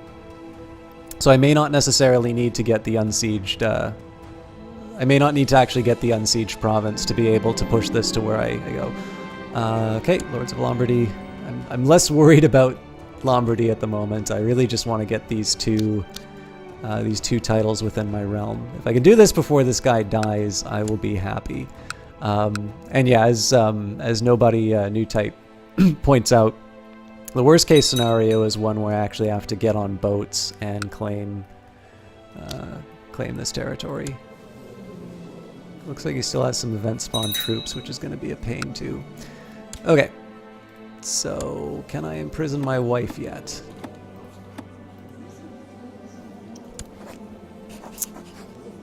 Yes, I can.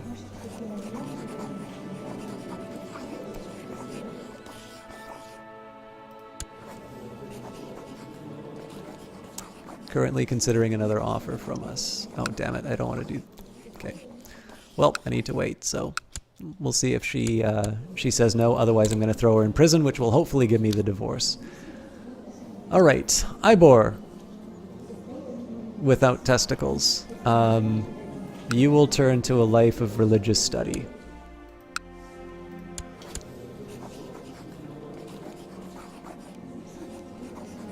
Okay. Mariosa managed to avoid my guardsman and has fled to the court. Okay, well.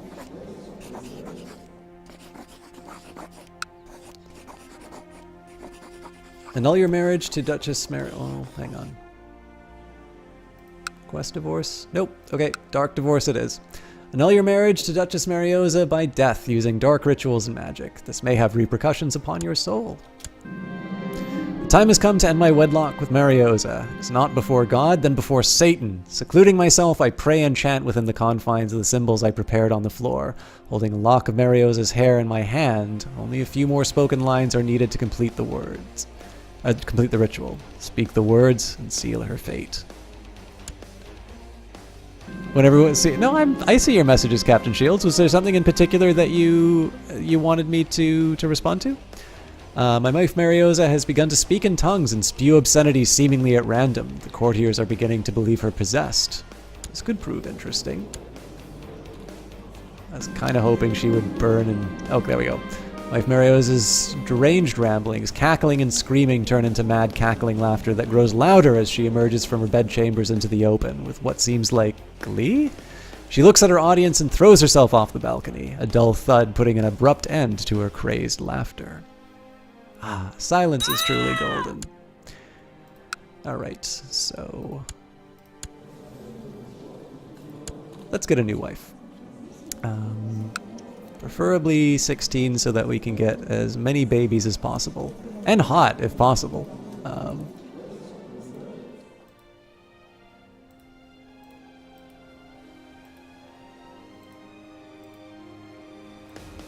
Lustful may do.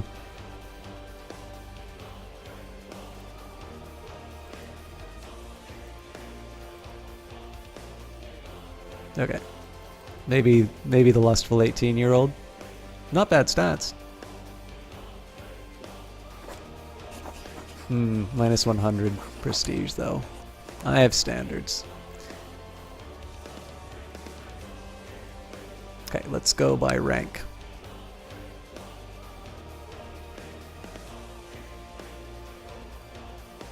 No, I read everything, Captain Shields. The only challenge is that, especially when I'm... it's the best way for me to put this. Oh, you know what? Do a betrothal in 4 years, we'll sort this out. So the big challenge that I have is that while I enjoy interacting with chat, I also don't want it to turn into sort of just this reflexive sort of response to everyone. If I don't have something to say, it's sometimes I just want it to, I'd rather just sort of let let the comment rest on its own rather than sort of trying to just push my attention on everyone. So yeah, I mean, if you guys feel like you're being ignored or something like that, I don't mind, just, give me a small poke and I'll do my best to make sure that that you feel the need. But yeah, so it's not that I'm like mad or something like that if I don't respond to a message. It's just that sometimes if I don't have something to say to it, it's one of these things where like it becomes this endless tennis match, and it winds up just being something where I already get really sidetracked from the games. So I do try to sometimes keep, while it doesn't seem like it in terms of the stream, I do actually try to make some progress inside of the games. So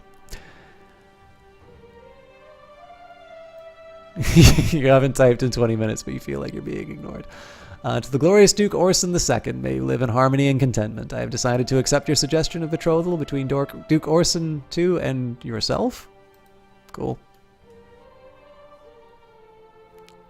Thank you, K5. See, actually, so this is one thing that I should mention. By the way, I haven't shouted out K5 yet. Well, I sort of implicitly did so, but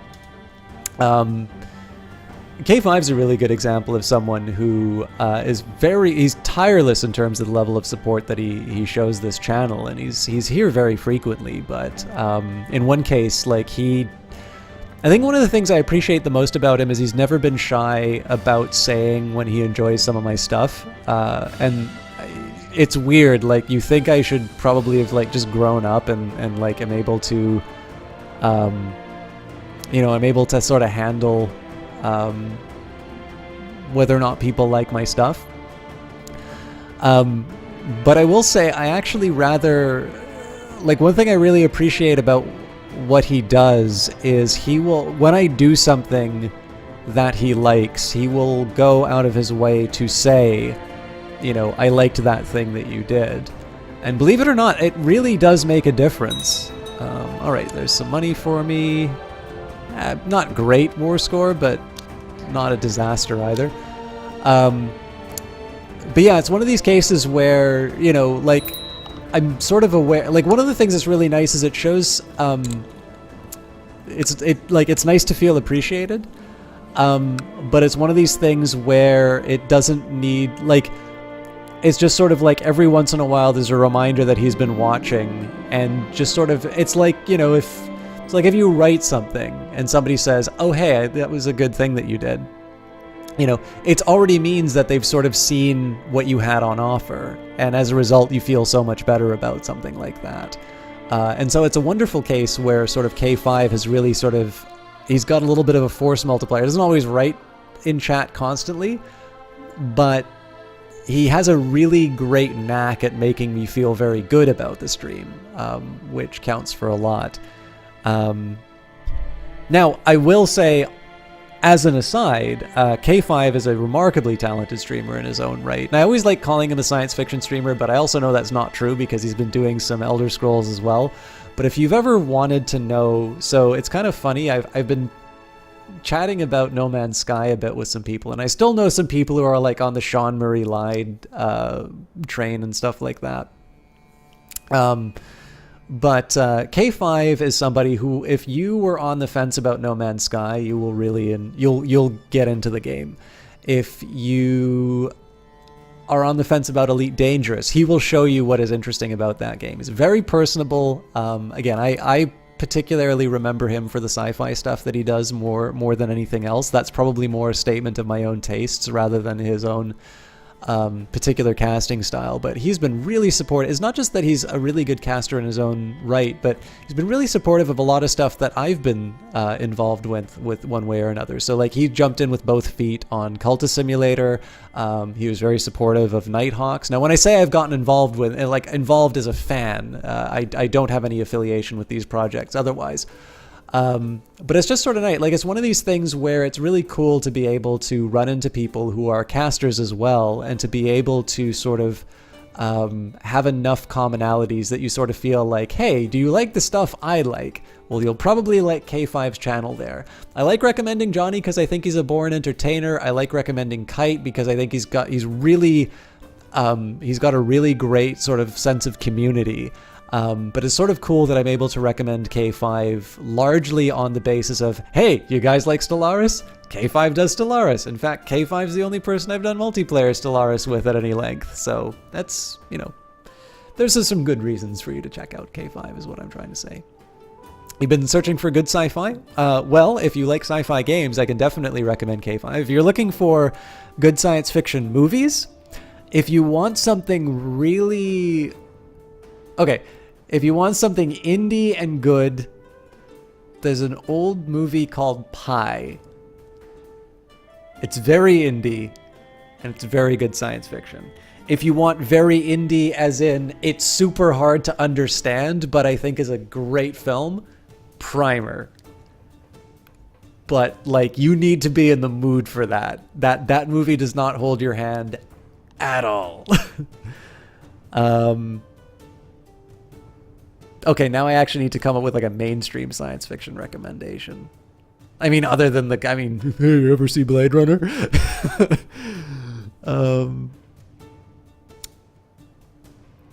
I mean, I liked Black Mirror when it was on Channel 4, but I haven't seen it since it went to Netflix.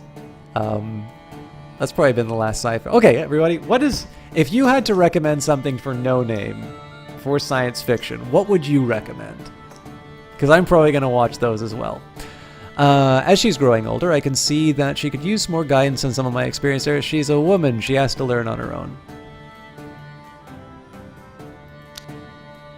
Black Mirror is pretty good. Yeah, I mean, I assume that I assume that it is just as good as when I first started watching it.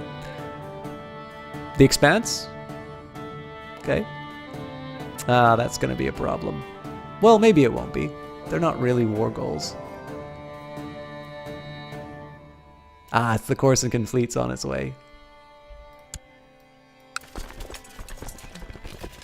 They're probably going to arrive to clobber me.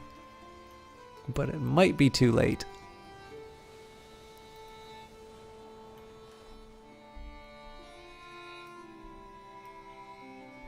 I wonder if they're going to bring so if they're not able to bring the full force, I'm going to drag my guys down and clobber them. I've never seen Star Trek other than as a... Ooh, this might be a problem. I've never seen Star Trek except as a movie. I've seen First Contact and Nemesis, I think. So I want to keep an eye on this just in case. No, we're good.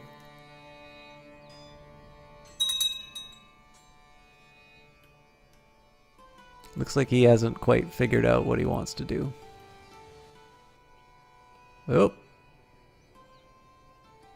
He's confident. All right. Sure. I am raising the possibility of heresy inside my own territories for this, but... Oh, please. I'm not going to break the siege for that.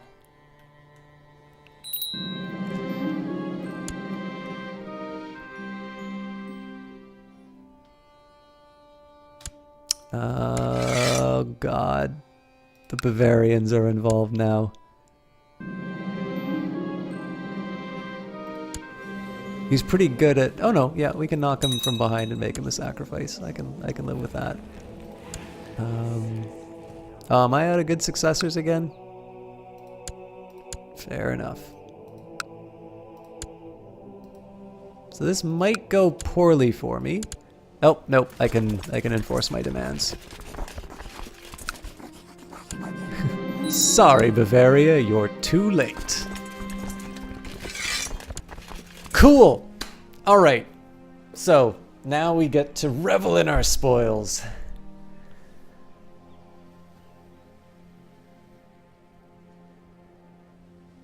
Oh, I'm sorry. I didn't mean to say that the Discovery should be hauling garbage. What I meant to say is that Discovery should be hauled away as garbage.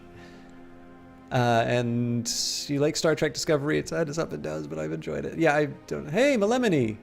How are the women being subjugated today? I have been conducting orgies. I have been betraying my Duchess, and we're a Duke now, and I have been committing the most appalling acts, and I murdered my wife using magic.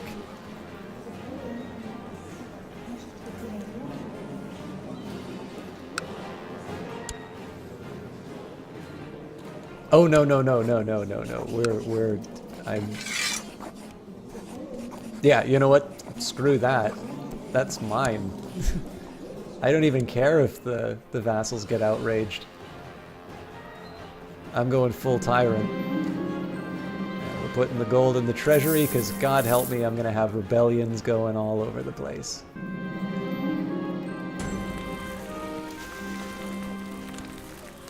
So basically, I am going to make this guy the most evil, hated person in the dynasty. He's stressed, like, he's probably not long for this world, but the plan here is just, I'm going to take everything from everyone, and I'm going to murder my way into, you know, into accomplishing what I need.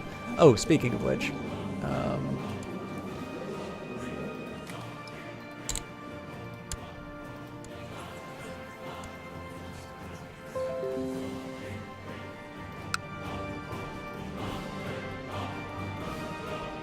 yes, I'm gonna do my absolute best, K5. I pretty much am telling anyone who's asking me to do anything over the weekend to reschedule. So.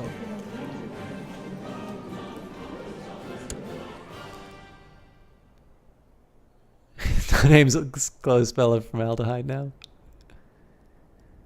One of my lovers, well, one of my lovers died in a Greek dungeon, and I mean, the lover was admittedly, like, I only was a lover so I could take her title, so. I wonder if I'm strong enough to, I mean, he's working on trying to take my title. He's 122, I'm 171, so I could probably... He doesn't really have any alliances, so I could actually probably... Yeah, I can't declare war because of...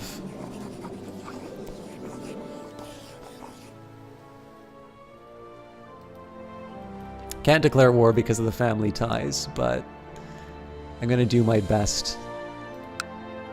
Anyway, we will see...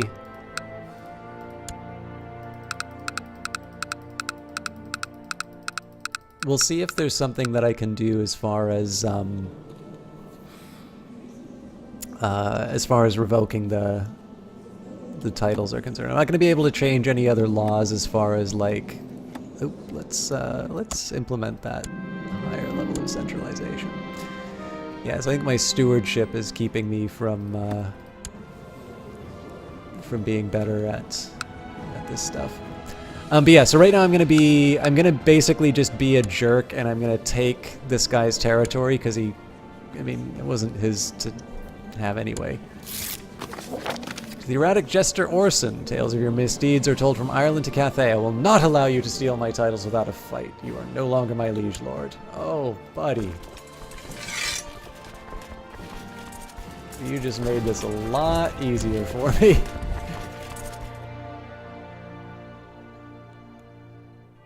Now again, everybody's going to be mad at me, so if we take a look at my vassal relations,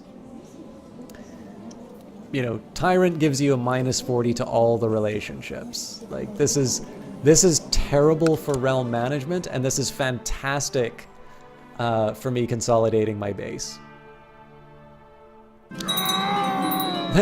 Speaking of, you have a new heir. If your character dies, you will now play as Adermo Adamini. Duke Orson II has given up the ghost at age 35. He died in battle against Count Arabat of Treviso, although not especially blessed.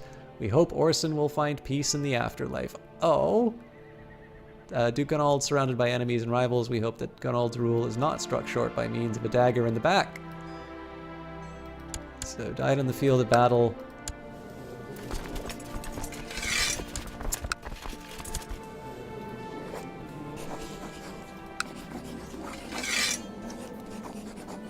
Okay.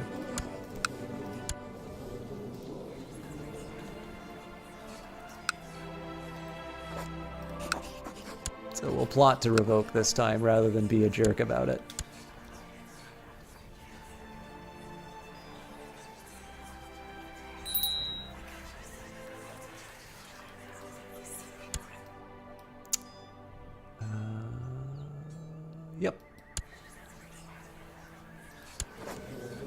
Oh, and I can imprison him.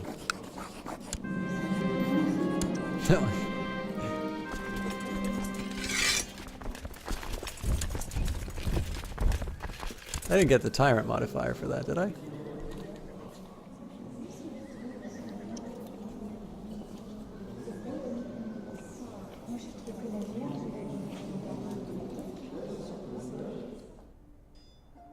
All right, yeah, we can work with this.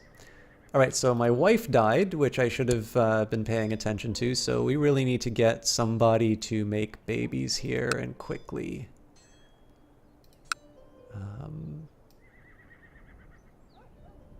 I thought I saw a 16-year-old.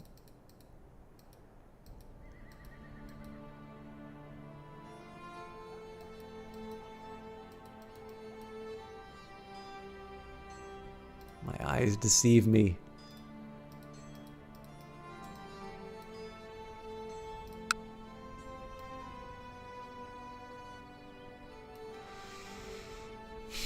Okay,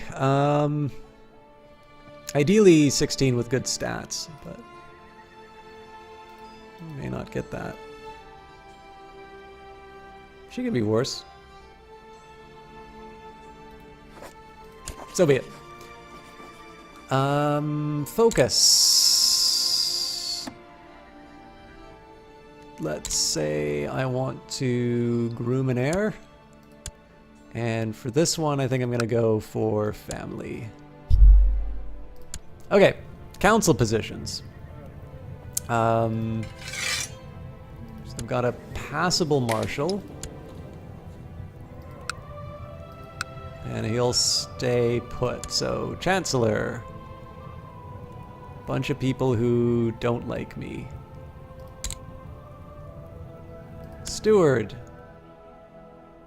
Man, he really doesn't like me. He's my rival. He is also my rival. Screw it.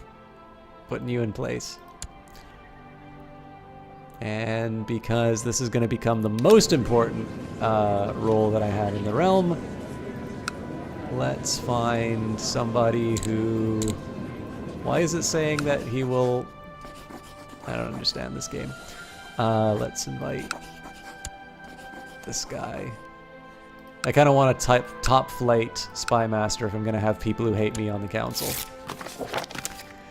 Shameful attempt at blackmail has not succeeded. No matter how corrupted, how many corrupted souls you've enticed to help carry out your plan, I will not give in without a fight. What's mine is rightfully mine, and war it is.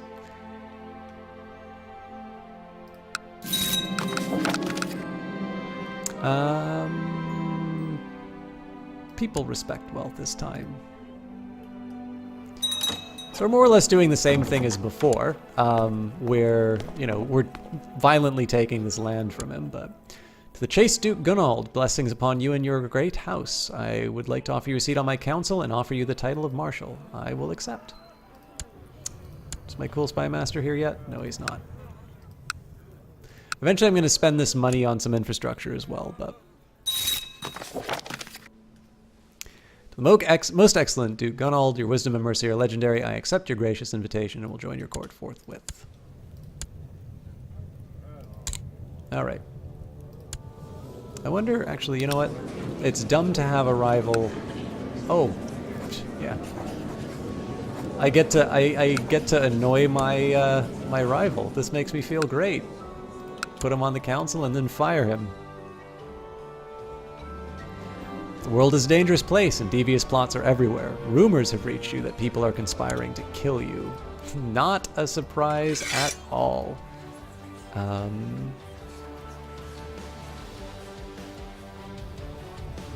So we're already trying to prevent the schemes. Good news there. Train troops. Performing statecraft. Still trying to root out heresies. Everything's good.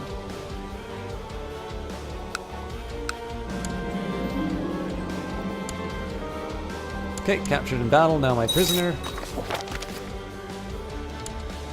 So we will offer peace and force demands. The revolt is done, so... I will... revoke his title. I'm now allowed... What? Oh yeah, it'll change his opinion by -60, but I have a claim on it, so nobody will object. Okay, so he succeeded with the plot to revoke, and now we will ransom him for the 10 gold to add insult to injury. It's good to be the Duke. Alright, let's catch up. Lore Master asks, have you ever played in the Romance of the Three Kingdoms games? No, somebody mentioned them once before, but I wasn't 100% clear what the story was on that. And by the way, so I'm sorry guys if I just sort of burned through a lot of that, but I wanted to get a lot of management done really early. So if anybody has any questions about what was going on, definitely speak up. Captain Shields commenting on how many of these things out of context would be so... I mean, that's kind of, to me, I feel like that's by design at this point in Crusader Kings 2. It's a game that makes you say the most appalling things. I should be able to end the plot, so now we claim Padua.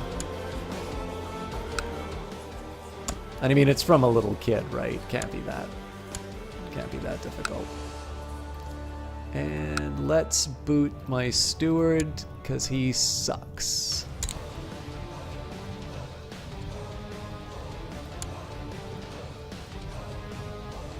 Yeah, there's a lot of people who hate me in my court, but...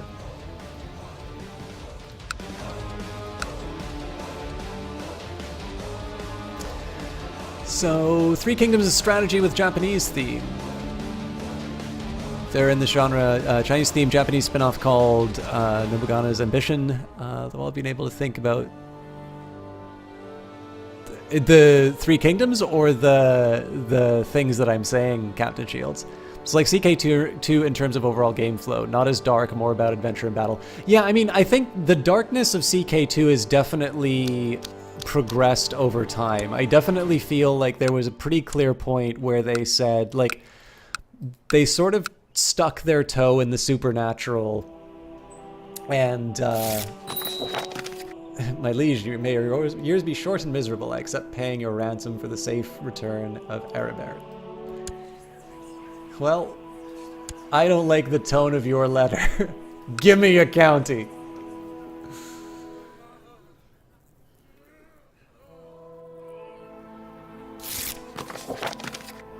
Your shameful attempt at blackmail has not succeeded. No matter how many corrupted souls you have enticed to carry out your plan, I will not give in without a fight. What is mine is rightfully mine. You stole it in the Lollard rebellions. I don't even feel remotely bad about crushing you like a grape. I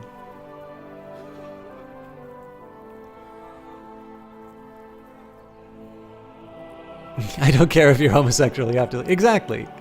But yeah, I think that's by design. So like if I were to ever run for political office, like these streams would be the biggest liability that I would have. But I definitely feel that Crusader Kings 2 like specifically chose to embrace the madness. And particularly in terms of supernatural things, like they kind of dipped their toe in. Occasionally you'd have like dragons and portals to hell, and like it would be just at the edge of plausibility. But what would happen is like once in a million times it would turn out that it actually was a supernatural event. And then I think like by the time monks and mystics came along, like everything, like the supernatural was an actual thing in the game, and like no, you're really summoning demons and you're really like, you know, you're really killing people with magic. So much so that in the starting game options, you can actually disable the more extreme supernatural events. I like keeping them in because I just generally like playing the game sort of as was designed. One thing I'm just doing here is I'm building up whatever income producing assets I can get first. I'm kind of okay for my I'm okay for my Lollard heretics have risen up in Verona, led by a militant fanatic. If not swiftly crushed, this revolt could spread like wildfire. Accursed renegades. Will my liege deal with the problem? Looks like yes, which makes me feel good.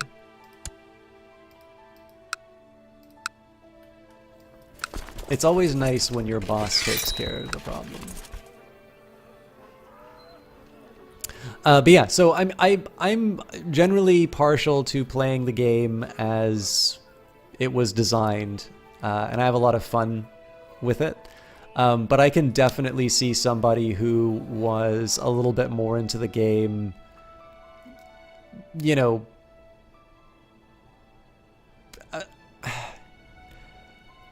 like when it was more of a political simulator more than anything. I can definitely see people, you know, being kind of like, I'm not sure how I feel about this new direction. So, Laurent Soler, anyone who's trying to get into, oh my God, there's so much chat. This is great, by the way, guys. I really like how active everybody's been recently. But it is definitely, especially because I'm so distracted tonight. Yeah, anyone who's trying to get into the ROTK games, some titles have you only play as a ruler, others let you play as an officer with the possibility of becoming a ruler. The ones where you can play as an officer are much deeper in terms of RPG elements and storytelling. My character, yes, my Satanist character died in battle trying to revoke the county of Treviso, and so his much smarter relative used the means at his disposal. Okay, I'm very disappointed in my liege not dealing with the Lollard uprising.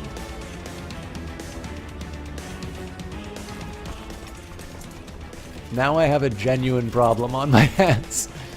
I might even need to hire mercenaries to deal with this. But yeah, so he died in combat dealing with the Count of Treviso, so the new ruler is properly revoking titles. I really hope they arrive on time, but I don't think they're going to.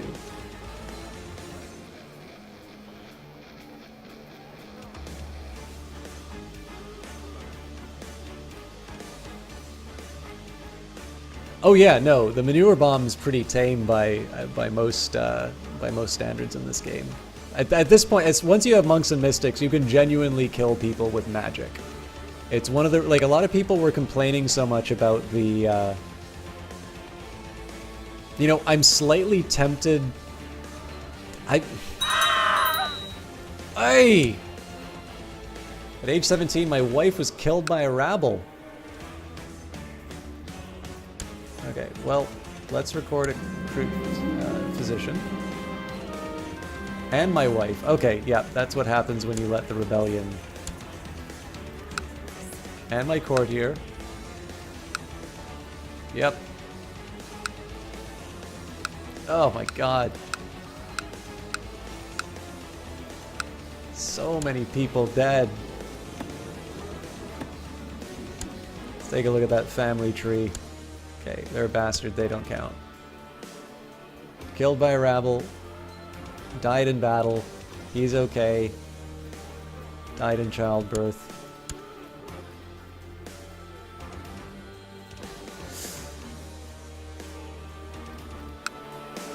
What's the succession plan look like? Not great.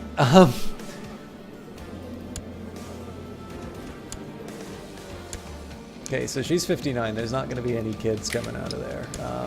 43, likewise.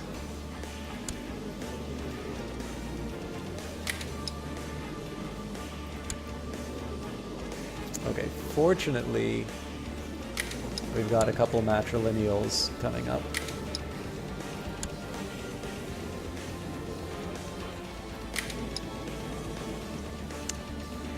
Yeah, I need to be on my best behavior. So one died of the Great Pox, one was killed by a rabble because I was a little too lazy. Let's try and find another, ideally 16-year-old, maybe lustful, with good stats. I mean, she's hot. Wrong religion, though. Oh God, no, no, no, no. We're not losing prestige for this. Frank? Nope.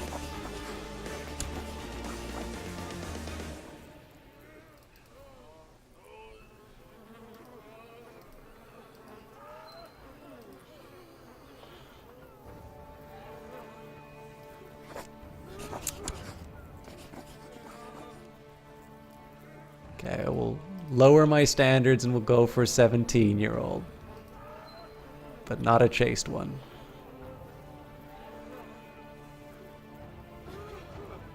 Okay, 18.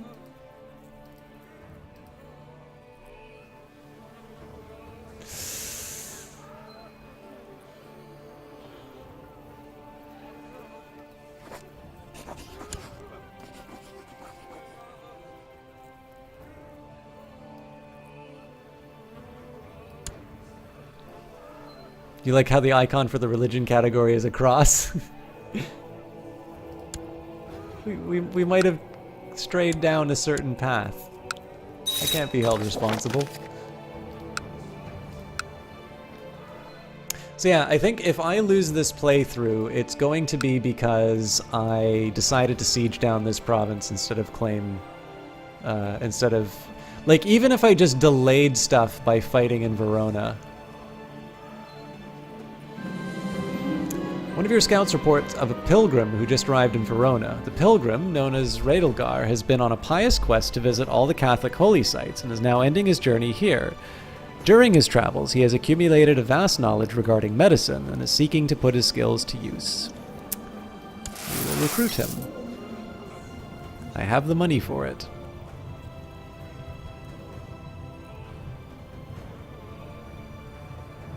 That doesn't seem odd until you play as a Hindu. Yeah, I mean, this is one of the things that I've enjoyed. So, you know, I was spending a little bit of time talking about how it's not universally loved that there are supernatural elements in Crusader Kings 2 now.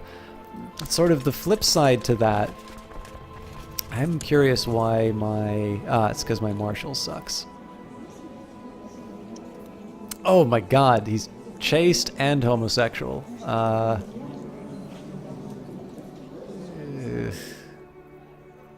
I'm really fighting against natural urges here.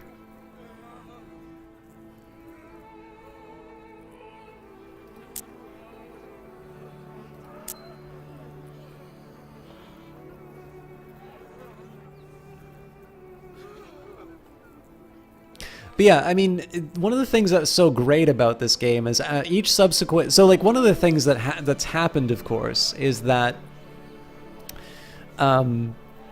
there's only so many countries, and there's only so many things that you can add. So, like, Jade Dragon didn't expand the map, because if they expanded the map again, the game would not... It would be unplayable. So they have to get a little bit clever in terms of sort of the way that they incorporate some of the... Oh, you know what? There's a society I can join. Alright, I think I'm going to have to clobber them before I turn around. I can join the Hermetic Society. Greetings, Duke Gunold. We are delighted to learn that you will take your first step towards enlightenment. The secrets of the corpus may be obscured to you now, but in time you may come to understand them as I have. Hold in thy mind all thou wouldst know, and Hermes, the thrice blessed, will deal the... will teach thee. Signed, Magus Bedseagle.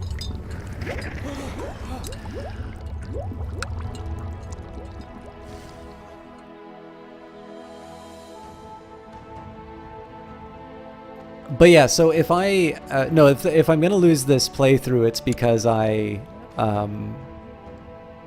I let this rebellion kill all of my relatives rather than draw it out. But yeah, so like basically, there's only so much you can. There's really only so much that you can add as far as geography in this game is concerned. But if you look at the first. Hey! Fate smiles upon me, and my wife Hildegard is pregnant. Excellent news. He did his duty. If you think about... Like, you know, you've got Sword of Islam, which allows you to play as, you know, the Muslim empires. You've got the Republic, you've got Legacy of Rome, Charlemagne, and the Old Gods. These are giving you sort of new cultures and new geography to play, and they're extending out the timeline. But one of the things that I think I've enjoyed so much, and the ones that really mean the most to me, have usually been things like Way of Life, which give me more options in terms of being able to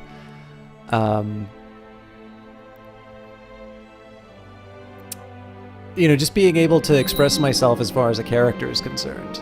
And I rather enjoy that. Alright, young Theugotho has finished her education in the ways of war. I notice with pride that she has attained nothing less than a masterful level of knowledge. Excellent. She's blind, but we locked them into holy matrimony, so... How come your character changed? Because my last guy died. Or you mean the fact that he's wearing a new hat? He's wearing a new hat because he joined the Hermetic Brotherhood. A few days ago, the neophyte Gelduin told me that he had been writing a paper on theurgic rituals. He handed me a copy to review. Reading through it, it is apparent that it was a solidly average effort, nothing more. Do I see fit to endorse it? Nope. The righteous Duke Gunold, may you live in harmony and contentment. I have decided to accept your suggestion of the marriage. No, you can only be a member of one society. Now, the cool thing about the Hermetics is that you get to build a magnum opus, so if my character has a certain level of learning, minimum is 16, I actually get a bonus to learning, which is why I'm at 19 right now. So I'm going to be particularly good for that. And I have a feeling that I'm going to be able to make some pretty decent progress inside the Hermetic Society. You get points, so in this case, because of my learning, I'm getting 9.5, whereas if you're a member of Lucifer's Own, you gain it for having sins. But basically, you can be a member of only one society at a time, and in this case here, because I am a member of the Hermetic Society, I need to leave it before I can join the Benedictines, Dominicans, or the Satanists.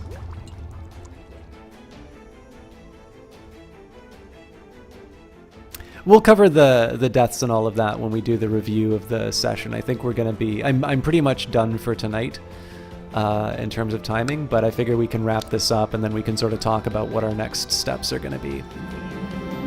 My brother in the Hermetic Order, Fardolf, has stepped forth with an idea for a ritual that might invoke the presence of a divine being. The prospect of petitioning the divine itself for knowledge is tantalizing, and the idea was therefore received with excitement in the Order. The ritual will take place in a few weeks' time. The secrets of the world will be laid bare to us.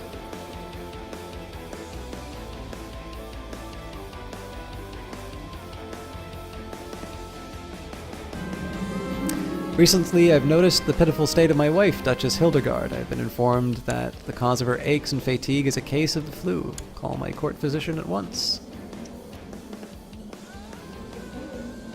If she has to die, at least let her die after having the baby.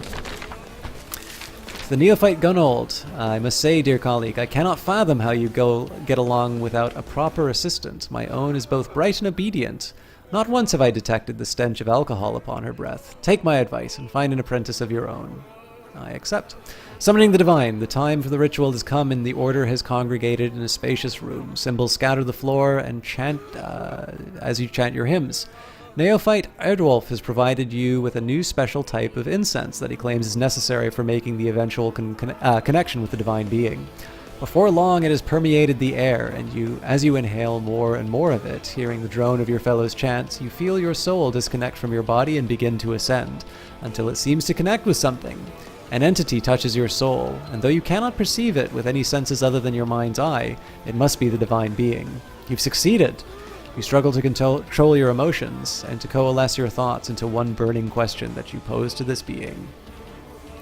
The Hermetic is a really interesting one. It's a shame that it's difficult to get into with the learning, but it has some very cool sort of events that pop up. So we can ask about the operation of the sun, the stars, the gods, or the secrets hidden throughout the world. Let us look to the stars. As above, so below, and all that jazz.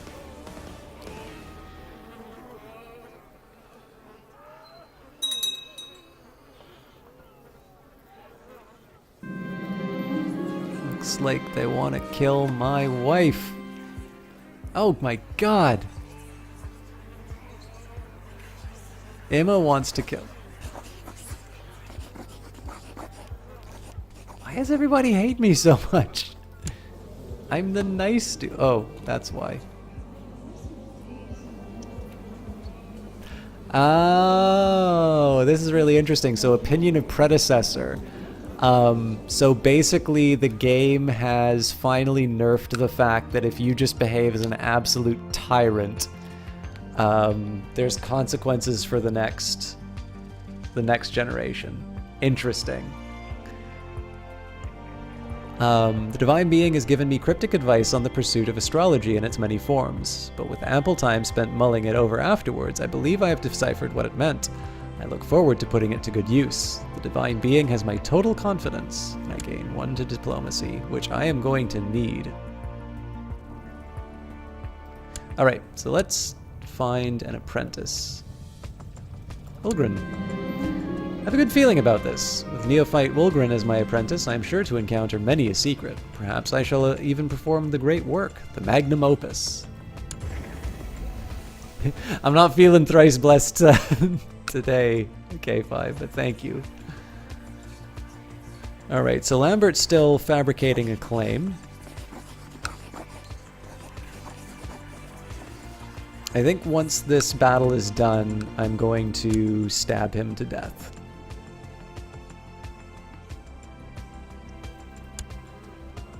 Especially because he's actually got enough strength to cause me some problems.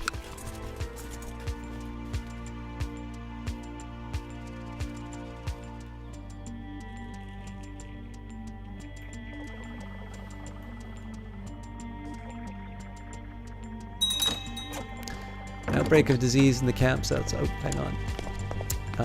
To the good Duke Gunold, may you live in harmony and contentment. Please support me by voting with the council. You want to take my land?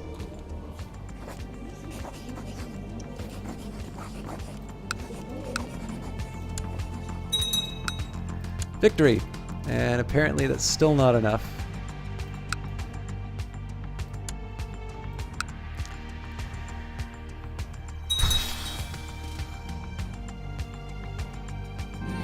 Everything's dying. Alright, daughter was born to Duke Gunold and the Duchess. Okay, so we're gonna immediately go to...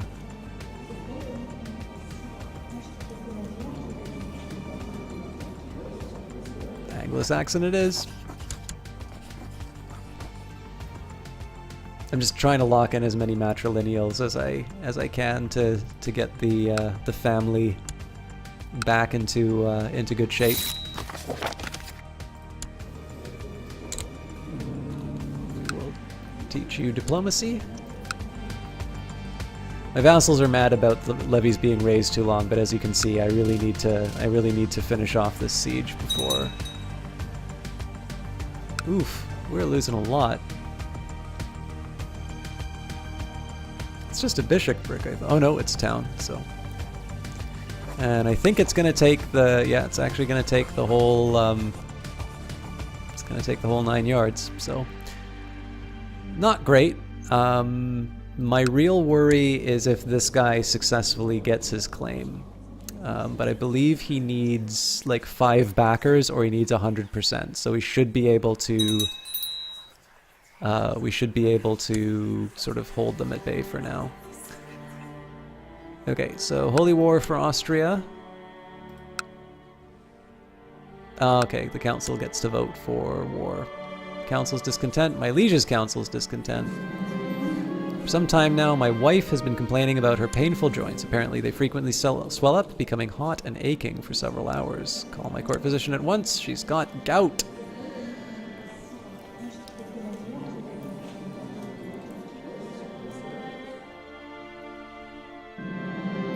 I didn't think it was meant to hurt me, but the criticism still stung harder than it should have. Eye for an eye, wrath, or I'll turn the other cheek, patient. Patient is a really good trait to get, by the way. Let's see if I got it. No. Have another baby, please. preferably a man-child. Okay, hooray. I can offer peace. Succeeded with the plot to remove the county.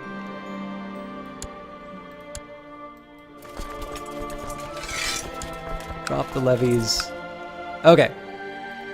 This is the moment I was looking for, so we can talk a bit about what's happened and where we go from here. So, the big transition for this playthrough was to go from a count that owned Verona and Treviso to a duke that now held these titles. And of course, because of the Lombard Rebellion, we lost a bunch of these. Now, unfortunately, we weren't able to claim Ferrara. That was taken elsewhere, and that's actually created a bit of a rival for us. I mean, eventually we're going to want to take Mantua anyway. If I want, I could actually just use my de jure claim. But, you know, that may not be so wise because he's got 1.5k in terms of strength. And I currently have... Well, I'll actually have 2k, so I will be able to clobber the crap out of him once all is said and done. But for now, I'm a little short. Let's build a castle town in Padua. I mean, I'm a little short on money, but nothing I can't get over. But yeah, so this is a pretty big transition point to me. The big difference in terms of being a count and a duke is that, so the smallest unit of land that you can work with is sort of like a, you know, either a bishopric, a town, or a barony. And in reality, most of the time you're going to be working with baronies because generally the types of characters you play in Crusader Kings 2 don't work bishoprics and towns very well. Don't take that as an absolute rule, by the way. That's my shorthand. There are characters that are allowed to have a little bit more variety.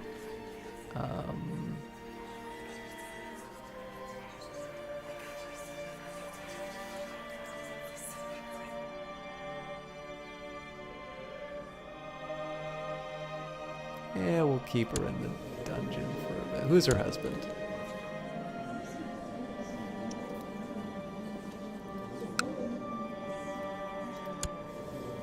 You know what?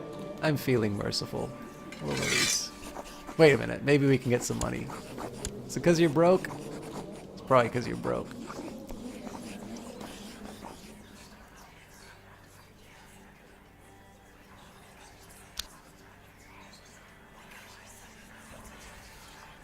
We'll wait a bit on. We'll let her hang out for a bit, and we'll see if we can shake down the Baron for a bit of money.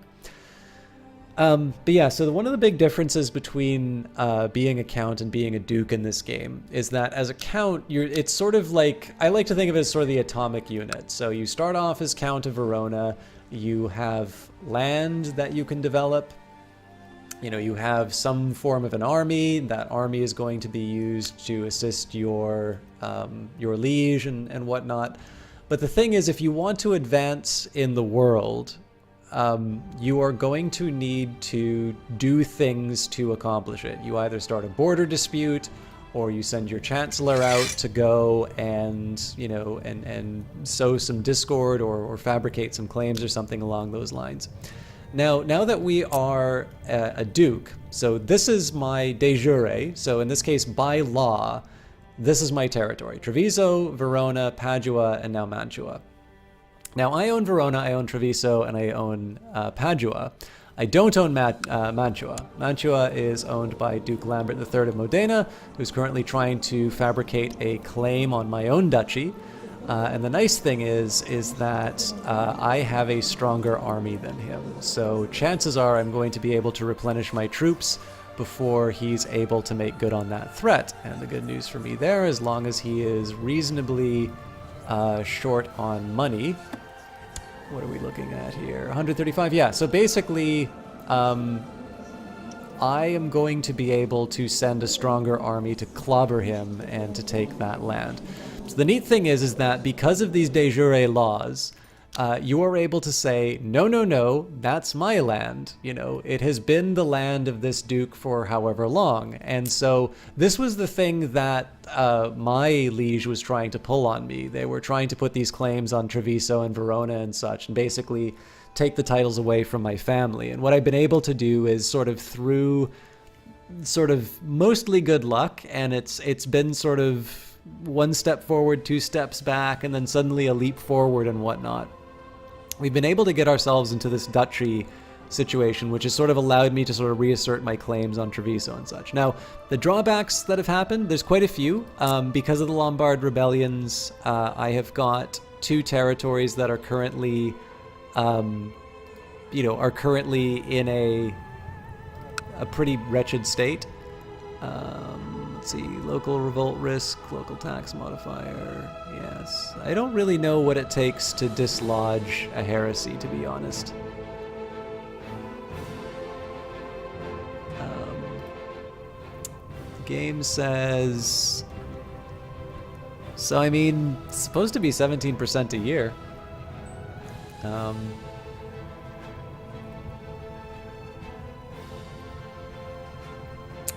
I'll do, we just need it to tick by. The really big drawback on this one, though, is what it did to my family tree. So when it says killed by a mob, what have we got here? We've got died by childbirth, chamber business, camp fever, died in battle. Orson was the super evil one. Yeah, we've got a few people alive, but unfortunately, a lot of these guys are eunuchs, which is a problem. Adamero was killed by a rabble. I don't know if that was from the Lollards or not.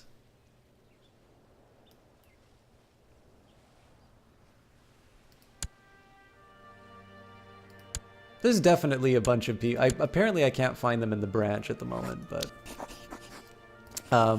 we definitely lost a lot of people to that mob. And the challenge here is that I've basically got a 10-year-old. All of this rests on him right now. And he's okay. I mean, he's got duty. I'd like to see a higher diplomacy, personally. But the big thing is right now that because the previous evil ruler pissed everyone off, and that was partly by design, like, the real challenge that I have right now is this consolidation that I'm at, right? So I've got, a mayor with negative 78, and part of that is just because of the, negative 21 of that is purely because he hated the predecessor. That's almost a third. Like, it's a generous, estimation, but... And if you just take a look, right, I'm making less money than I normally would. I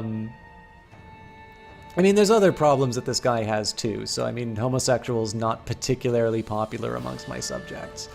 One of the challenges that I'm running into is you'll notice that none of my powerful vassals are... Oh, because I don't have any powerful vassals. Good news! But yeah, I've got some of these challenges here. I've got heretics all over the place in my court. Fortunately, my council is full of good Christian men.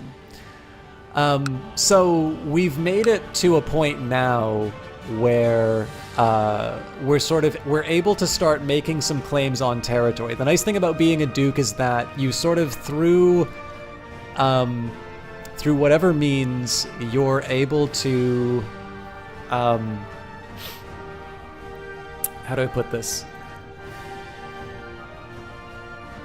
You're sort of able to make these claims on sort of your immediate area. Now, let's take a quick look at some of the next moves that we might want to make. So if one of the big things that I want to do with my own family is to expand out sort of the number of duchies that we hold. So the Duchy of Carinthia, for instance. So we already have this territory. Okay, so it technically is in the Duchy of Friuli, but where is it actually? Huh, okay, well, we'll put it inside here. Duchy of Croatia. There has to be a way De jure. There we go. So this is owned by Godok.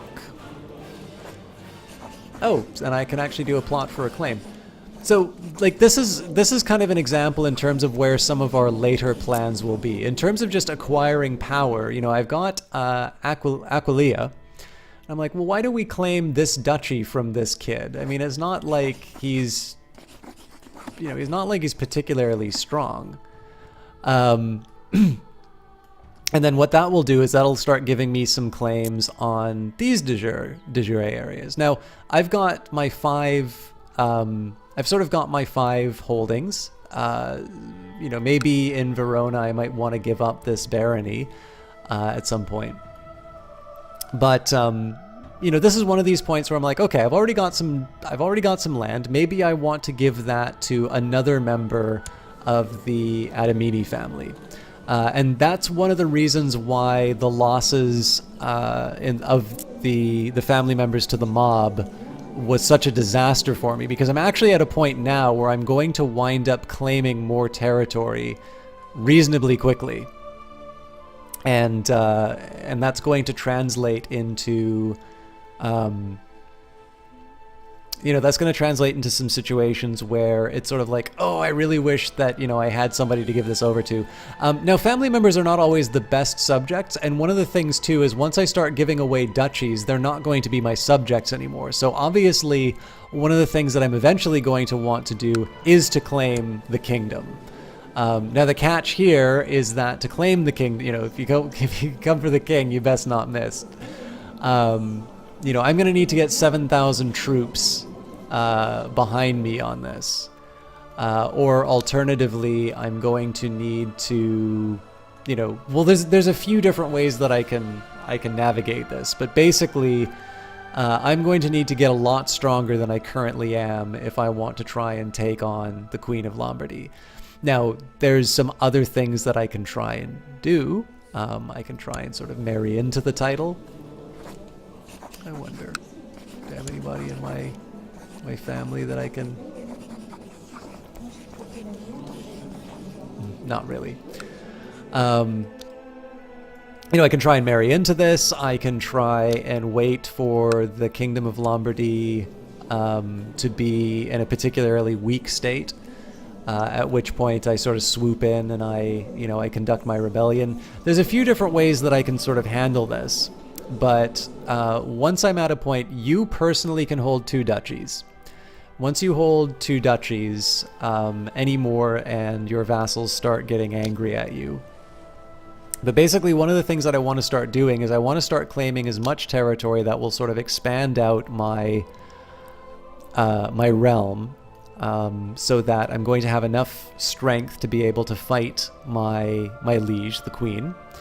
And once I do that, the game is going to slowly be sort of take all of these territories. So I kind of want Lombardy for myself, and that's one of the titles. So she's King of Croatia, King of Lombardy, Duke of Lombardy, Duke of Pisa, well, technically Duchess. And then she's got, you know, all of these individual titles. I mean, one of the things that would be cool is if I can take the, you know, if I can take the kingdom of Lombardy from her, she can keep Croatia. I'm not greedy.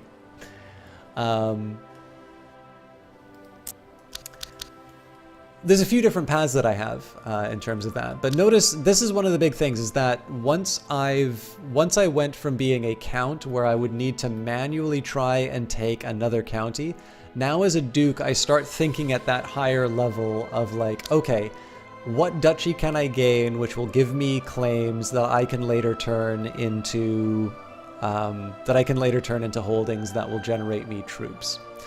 You know, the other thing that I might want to do is start taking a look at wealth. Obviously, these are not really well-developed areas at the moment. Lombardy is, but of course the catch is that this is the queen and she's got 7,000 troops to back that up. So I'm definitely going to need a pretty strong force to be able to claim that. But as one final move, we're done with Crusader Kings for tonight. I will quickly say it's been a while since I've seen something like this, but it's one of the first times that I've run into people specifically saying that they felt that I'm not paying attention to them. And I am sort of feeling like I had my head in the clouds a bit, especially at the beginning of the broadcast. But if you're feeling, and I mean, part of that's reflected in the numbers, right? Like I had a really good run in terms of some extra attention to the channel over the last little while. And it's, tonight wasn't like that. And that's fine. I mean, the sub numbers are down as well, but that's life. That's going to be a new normal for the channel, I think. But yeah, if you felt sort of hard done by in terms of attention, I'm sorry. I certainly don't want to take the audience for granted. But I did notice it was a little bit harder for me to try and keep my attention everywhere it needed to be. So I suppose if you feel there's something that needs to be addressed in chat and I haven't addressed it, don't be afraid to let me know. But yeah, we'll do our best. As always, when we finish, we will resign and we will find out where we ranked. Thank you, K5. The Adaminis with a score of 9,868. You beat House von Jaringen, Jaringen, who were powerful landholders in southern Germany and holders of the duchies of Verona and Carinthia, which made the Jangerian family a key power holder in Germany. Failed rebellion against the emperor saw these titles stripped away from the family, and other parts of the family lands would be inherited by other dynasties, leaving the family lands shrunk to a few holdings in Swabia. So it looks like we're just shy of being able to move that up to a higher level. So what happened? Well, we've got the original Count Adermo of Verona ruled for 33 years. His son, second of his name, also ruled for 33 years, although slightly less prestige. Gaimar only lasted 5 years, Hildrek another 5, and then Duke Orson, the ill ruler, the Satanist, the one everybody hates, left with a mere 525 prestige and piety, but he gave us a fairly heavy debt in terms of things that we needed to, in terms of sort of like headaches like Lombards and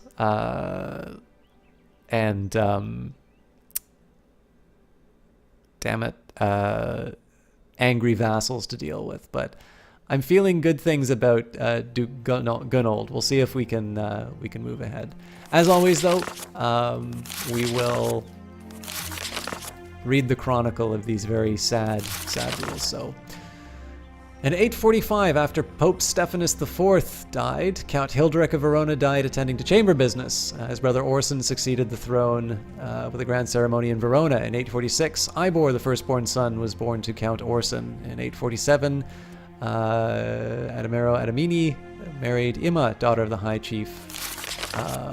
The earth shook for 3 days in Verona in 848, killing 200 peasants and a priest.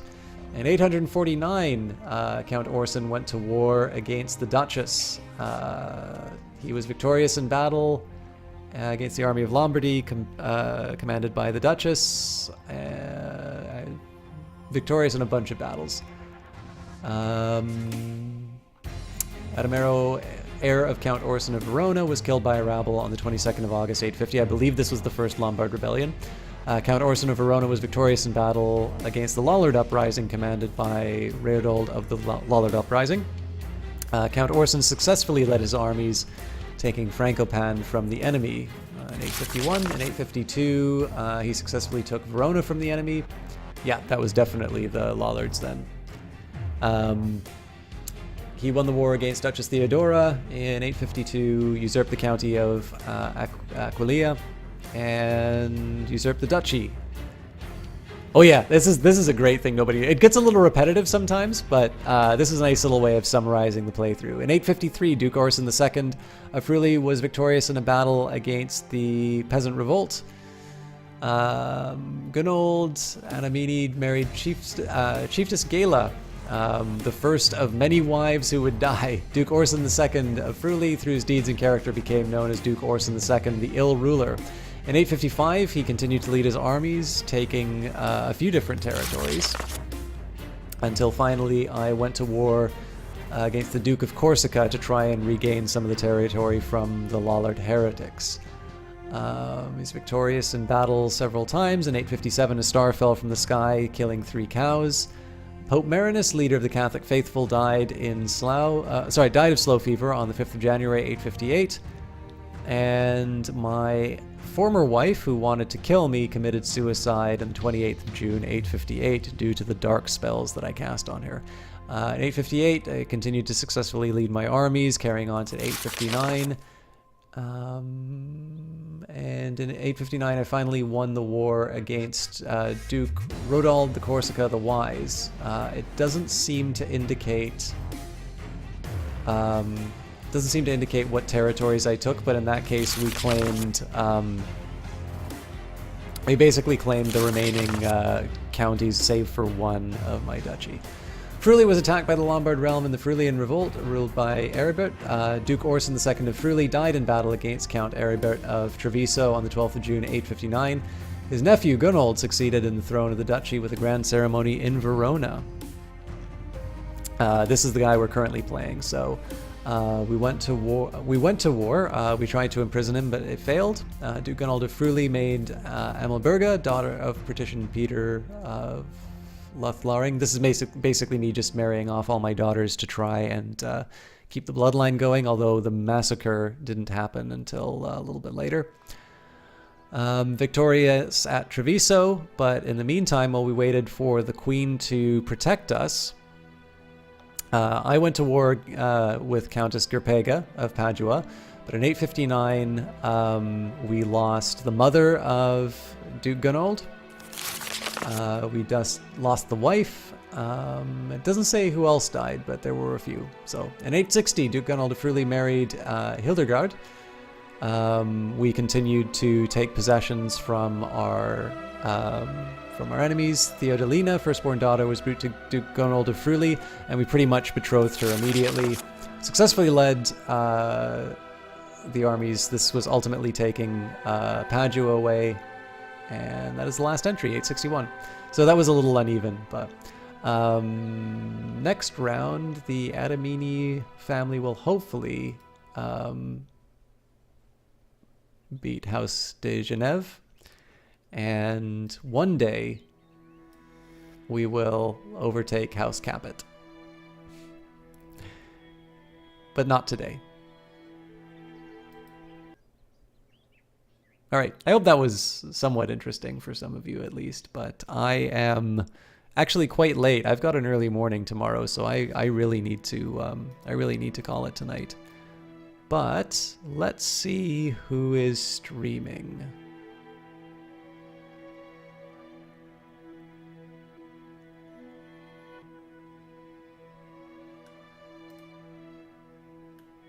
I also want to know why all those nice people who I said